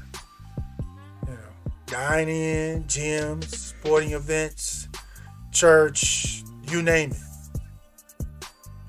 It's going to constantly be a back and forth of ooh-wee requirements. Sometimes required, sometimes not. Same thing with the mask mandates. They back and forth. And even worse with the mask mandates, it's political now. They done made that, they tripping. That's the least difficult thing to do to help protect yourself, is to wear a mask. We've already covered the different types of masks, which ones are best, and on down to if you got nothing else, something is better than nothing.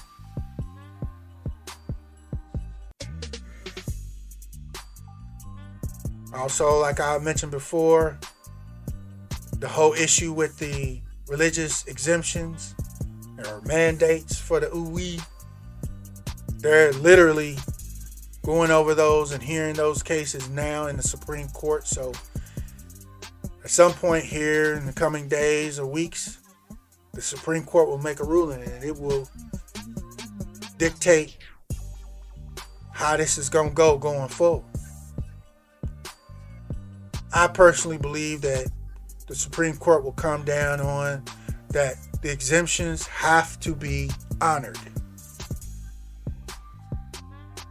by law, by every employer. Ain't no choice.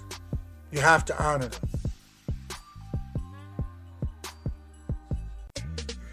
Now, with that, I believe they're going to add for the employees that get their exemptions, they have to do at least weekly testing. And I believe they're going to set up where the cost for the test are to be covered by the employers, and then the employers will get federal funding to either cover 100% or help cover those testing costs. Which they could have easily done that in the very beginning, and we wouldn't be having these problems.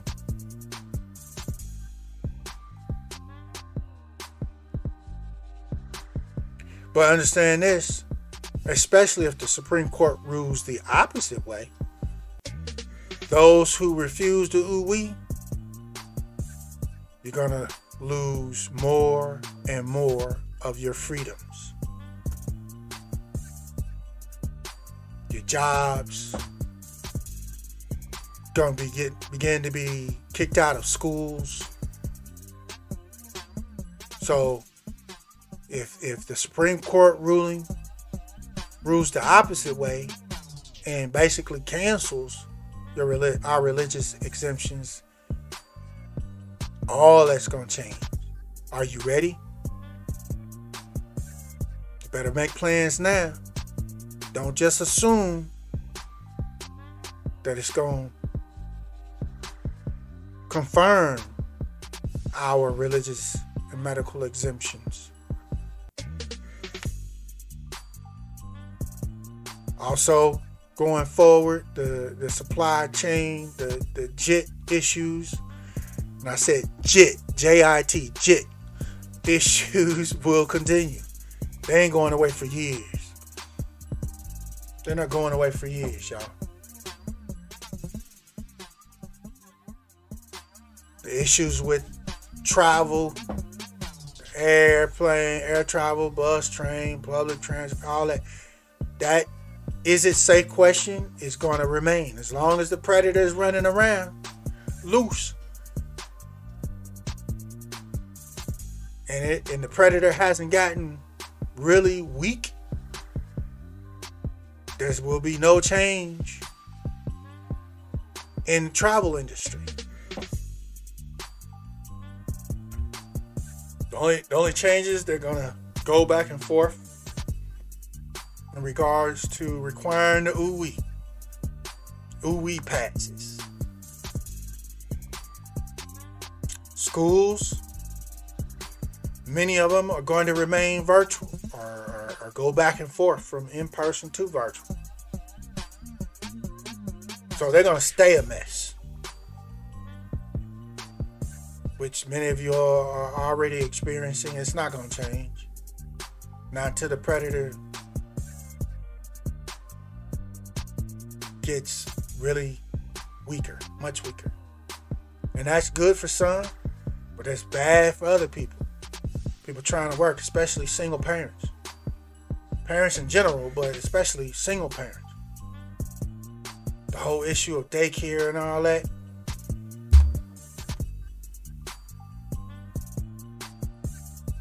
You gotta make plans for this stuff.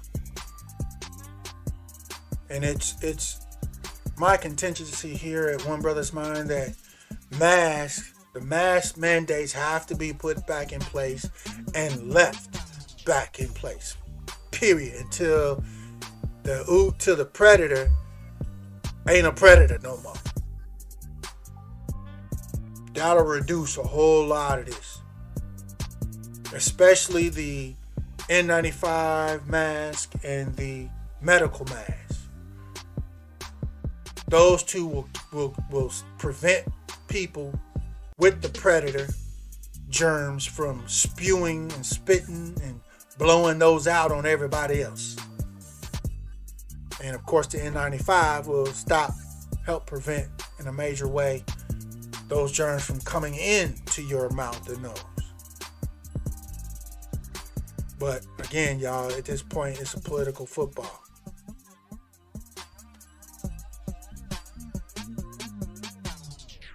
So y'all gotta stay strong with this and keep. We gotta ride this out. I mean, I believe there's gonna be more lockdowns because actually, technically, we're in a lockdown now. Like I was saying before, the governments are following the plan from the corporations and businesses. They're not making or announcing official lockdowns. Just so the businesses can keep running and functioning and hopefully in their minds keep making money. But that ain't working out because all of the people, all of the staff is going home sick. So they can't stay open. They can't operate at the same regular capacity. The airlines, all the cancellations, they losing money. And that was the whole reason or argument against not locking down the first time. Because this, what's happening now, people, the staff, employees are all being sick, jacked up, and they at home anyway. You can't be open, you have to close or reduce your hours, cut flights, cancel. It's essentially its own lockdown. So you might as well go ahead and lock down for hopefully a short period of time, maybe 4-6 weeks or so. Try to allow the surge to stop and reduce itself back down really good. And then try to slowly open back up. And, it's an unofficial lockdown right now, y'all. just know that, and that's gonna continue. And know this: the official lockdowns, they will return as these hospitals keep filling up. They're gonna have to, because you will break the entire healthcare system.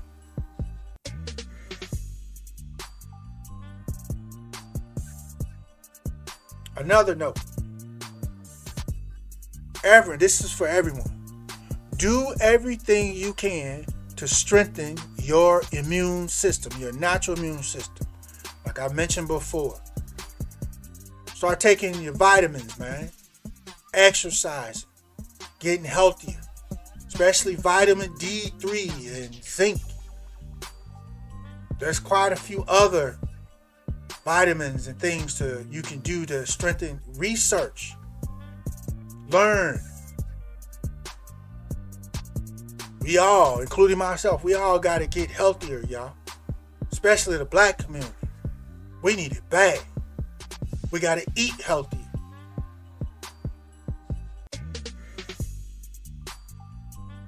So let's make sure we do that, y'all. We have to do that. We don't have no choice. It's not an option. We have to.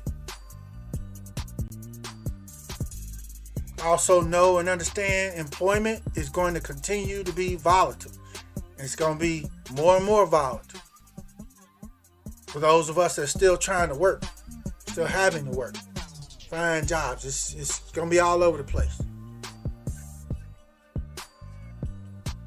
So, with that said,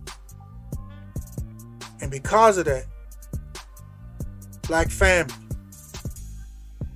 we have to dramatically increase the whole mindset of us buying black first. Okay? There's a lot of black businesses that have opened up that are offering products and services. We got to buy our stuff from them first, because that keeps our money circulating with us. That keeps us money in our pockets so we can pay our bills. And then here's the whole other part of that. There's a lot of what I want to call side hustles going on. Because, to start a business and go get a business license, all you really doing is going and begging and asking for permission. And the question is, why are you doing that? Do you really have to do that? I can hear some of y'all now.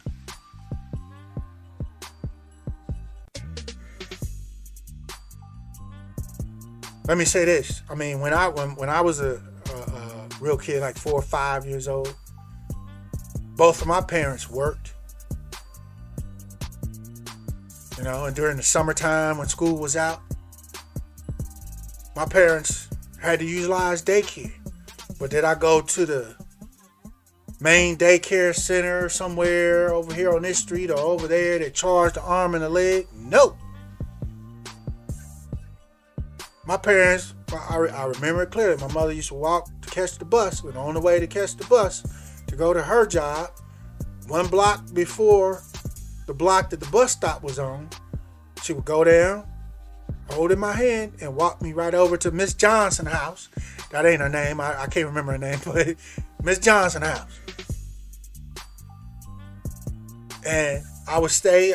She would pack my little brown bag of lunch stuff for the day, little snacks and lunch.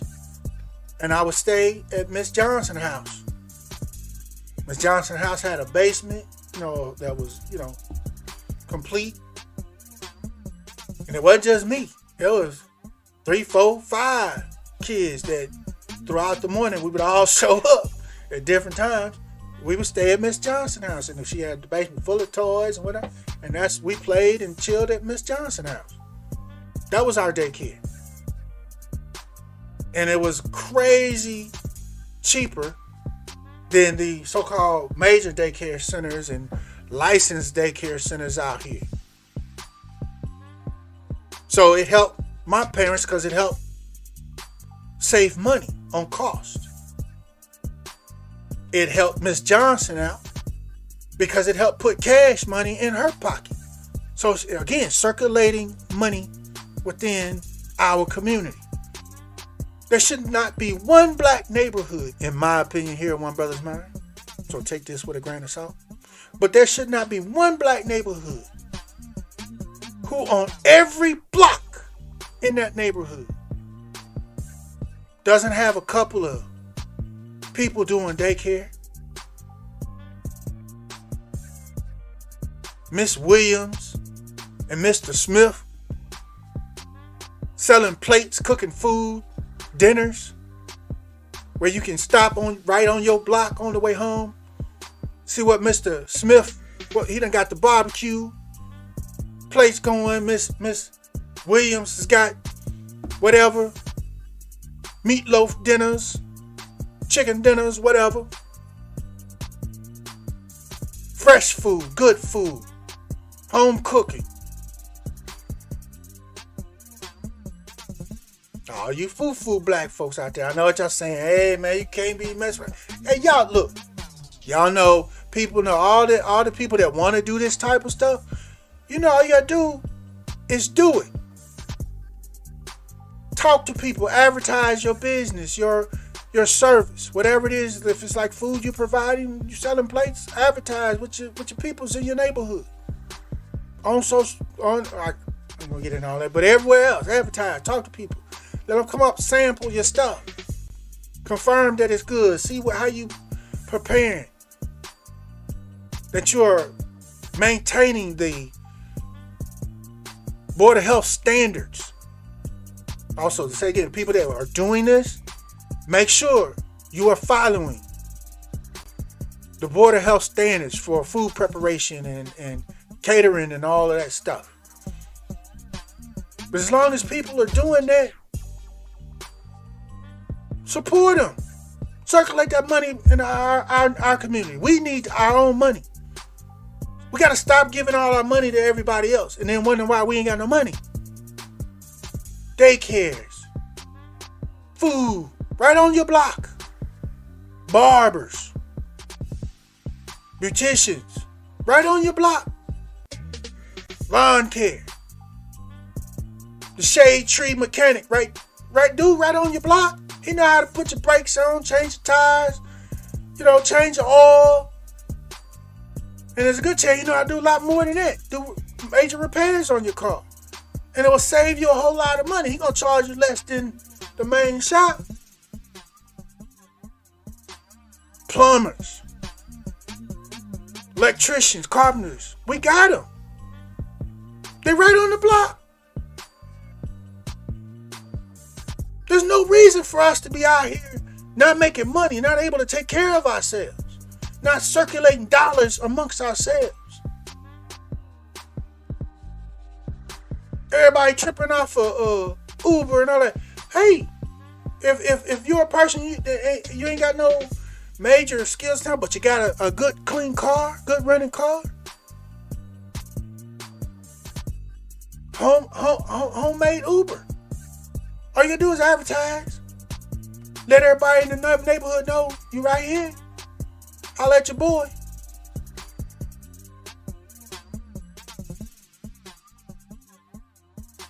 All that stuff. We gotta, man. Again, there should not be one block. And you say, okay, what about in apartment communities? Especially in predominantly black apartment communities? Same thing. That don't change nothing. Your neighbor, she's out of work and she's got a couple kids she's at home with.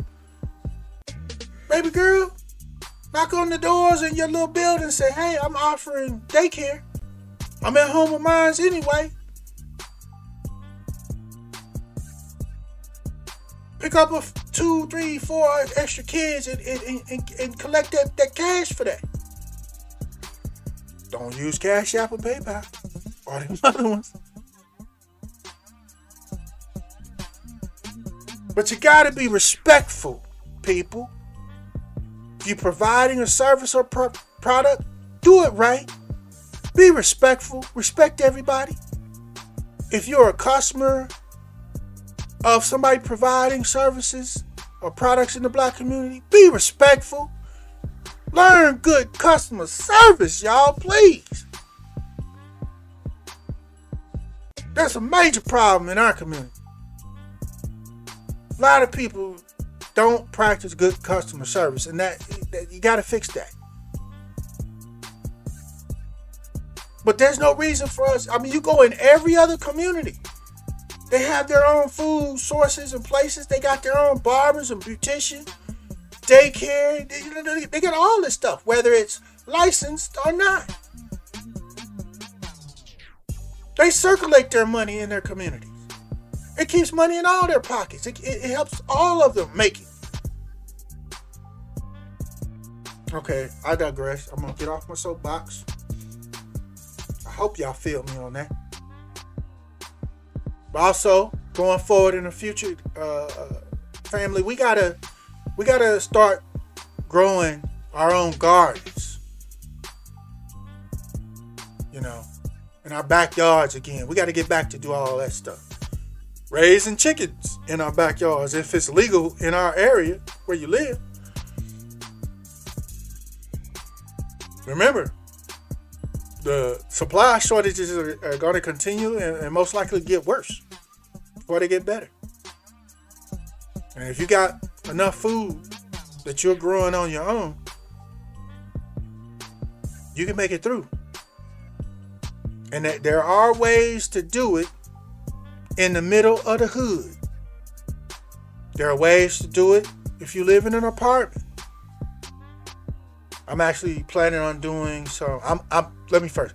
I have put together my own plan to do my own garden. I'm just really, literally waiting for the springtime, the time to plant and all that to happen. To start my own this year for myself and my family. So I plan to do some videos on what I'm doing. I came up with some stuff, y'all, and I'm going to share it with you. Lord willing. We got to do that stuff. Also, going forward in the future, as far as the government, make sure you understand that the government is never, ever going to let a good disaster go to waste. They're making changes now, like, for example, that $600 digital payment systems requirement for the IRS and other changes. These things are going to be permanent. If y'all remember, they tried to put that $600 one on everybody's bank accounts too. And they got big blowback from that, from the banking industry and everybody else. So they backtracked on that a little bit. They pulled back on that one. It's just the Cash Apps and PayPals and stuff like that. Right now, is that them the only ones? They're gonna come back to the bank account. They're gonna come back. Okay?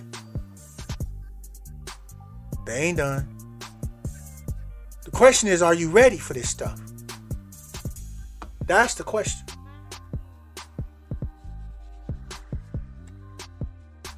So that brings me to this point. At some point, and it may be soon, it may be later. I can't tell you. But the pace we're going, it ain't going to be long.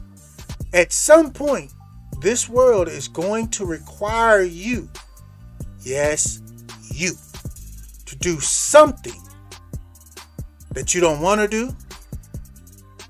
And more importantly, something that's in contrast or goes against God's word.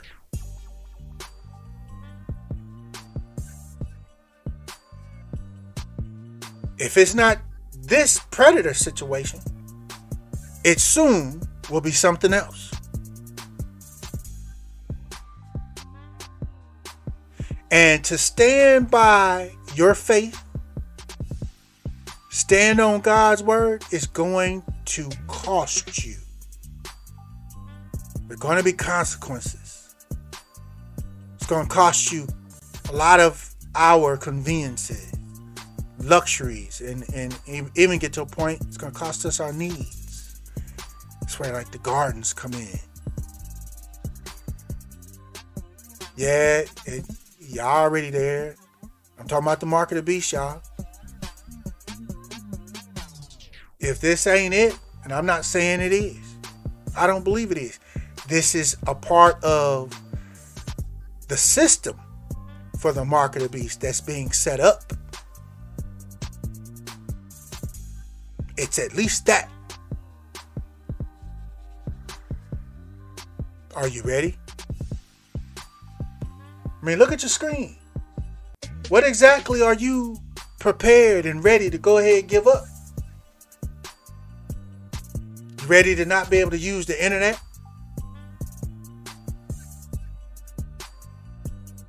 Because you didn't do whatever it is they want to require you to do, whether it's a ooh-wee or whatever it is. You ready to start going through having to deal with security checkpoints? You ready to start giving up using your credit cards, because every transaction on your credit card is a digital transaction and it is tracked? Cash cards, cash apps, the PayPal stuff, all that's tracked. It's a digital transaction. They tracking it all now. Well, it was before, but the tracking has gotten worse. You ready to give up using that and go back to using cash, money orders? And please hear me. At some point, soon, they're gonna ban cash. Yeah, y'all heard me say they're going to ban cash. For those that know, that's already the case over in China.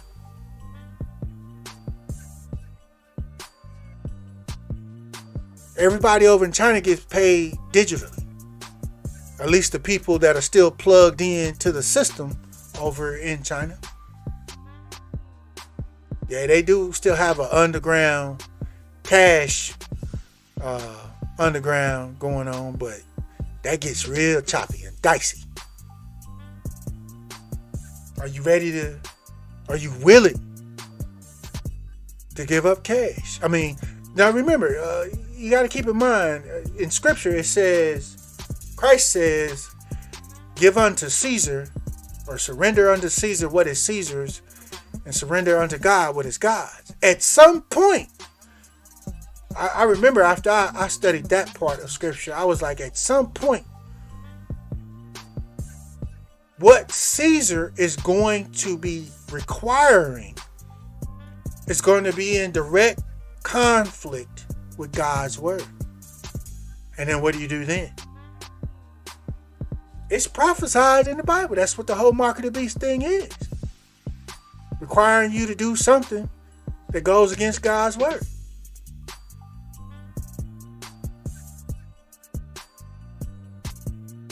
That mark you won't be able to buy or sell without accepting or surrendering or submitting to, getting, doing whatever it is they tell you you have to do. What's required? This is written and prophesied. Are you ready to give up driving?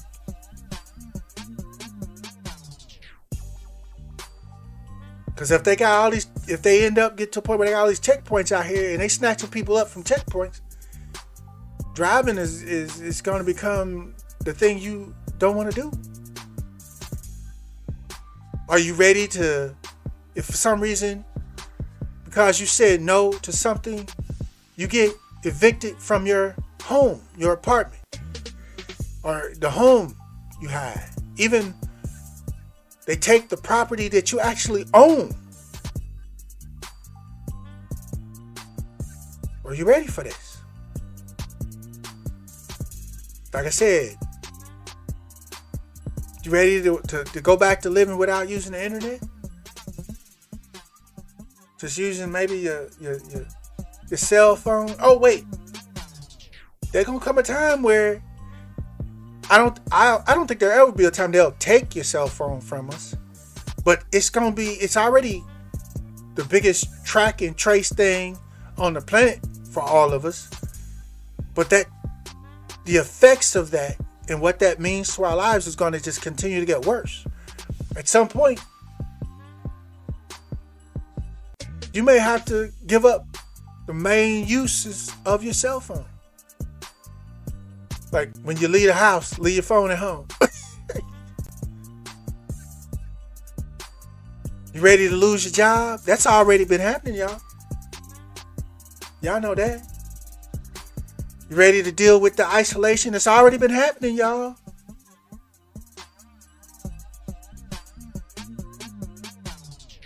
There's even possibilities of safety camps or whatever they're going to try to call them.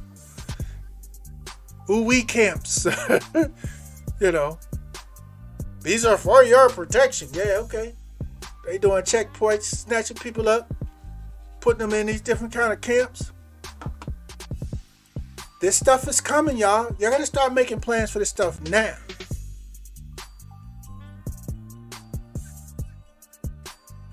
And remember this, y'all. A wise man told me this, and I never forgot it. Everything that we have gone through thus far, especially with the predator, it has only been training for what's coming next. That's all it's been. Because it's going to get worse, y'all. Again, this is prophesied. It is going to get worse. I'm not saying tomorrow. I ain't saying next year. I don't know how soon it's going to get worse, but it is going to get worse. Are you ready? There will be costs and consequences to your choices. Are y'all teaching y'all kids this? Are y'all preparing them? And I know it's difficult for kids because kids, like I said, kids don't take stuff serious. But you got to plant those seeds, y'all. This stuff is coming. Here's a question I have. Are black churches, black pastors, and black preachers, are they teaching the congregations that this stuff is coming? How to be prepared? What choices you have to make? Are they giving guidance on these things now? Uh-oh. If not, why aren't they? Half of the stuff on your screen is already here. Why aren't they? Why are you hearing about the cash cards from a YouTube channel? Why do you hear that from your church and your pastor? Why you ain't heard guidance and information about if you don't accept the ooh-wee, you're going to lose your job?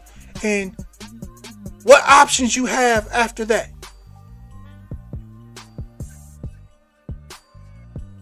Why haven't you heard from your pastors and churches teachings and information on how to deal with the psychological impacts of the isolation and the social distancing?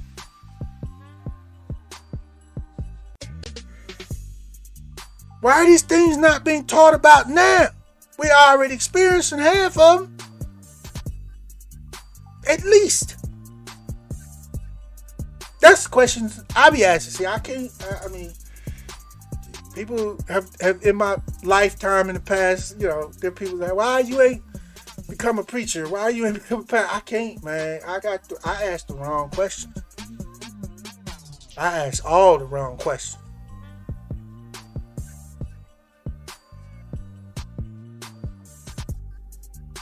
So I'm going to leave you guys with a couple of scriptures. Got another one from the book of Luke, chapter 21. Like I said, read the whole chapter. Because like I said, at 21:11 verse earlier, that's one of the earlier verses talking about what bad things or tribulations are coming. But at the end, toward the end of Luke 21, in 21 and 36, it reads, "Watch ye therefore." You can stop right there. Watch, y'all. That's what paying attention and watching, doing your research is. Informing yourself. Watch ye therefore, and pray always, that ye, meaning you, may be accounted worthy to escape all these things that shall come to pass. It's coming, shall, that's what it means. It's coming. Many ways it's already here. You may be accounted worthy to escape all these things that shall come to pass. I'm trying to escape them, y'all. I don't know about y'all. I want to escape as much of this stuff as I possibly can. And you may be accounted and worthy to escape all these things that shall come to pass, and to stand before the Son of Man.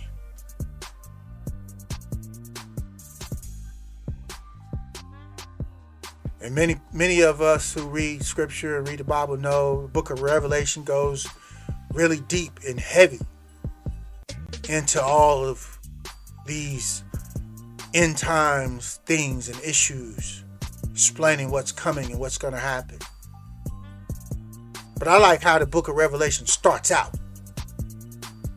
In Revelations chapter 1, verse 17. I'm going to give you one verse. It reads, "And when I saw him, I fell at his feet as dead. And he," meaning Christ, "laid his right hand upon me, saying unto me, Fear not. I am the first and the last." If that don't make you want to shout right off the top, I don't know if you alive right now. Wake up. Fear not. Regardless of what you are going through, what you are experiencing, what costs and consequences you're going to have to take. Fear not. Because who you riding with, he is the first and the last. And has all power. I'm adding that part. Already has all power in his hands. Family, never be afraid to stand for and with Yeshua the Christ, no matter what the cost. Lock that into your heart and mind today.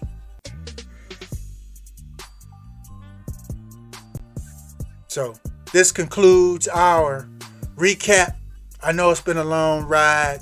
Some of you have had to, come in and get a dip at a time, a little dip. Okay, however, do it. However you're going to need to do it, because this is a long ride. And there's many of you that have stayed in the bucket with me and rolled this out. I appreciate y'all.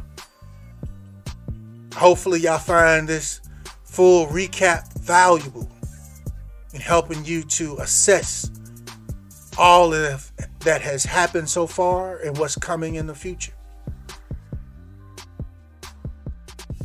So,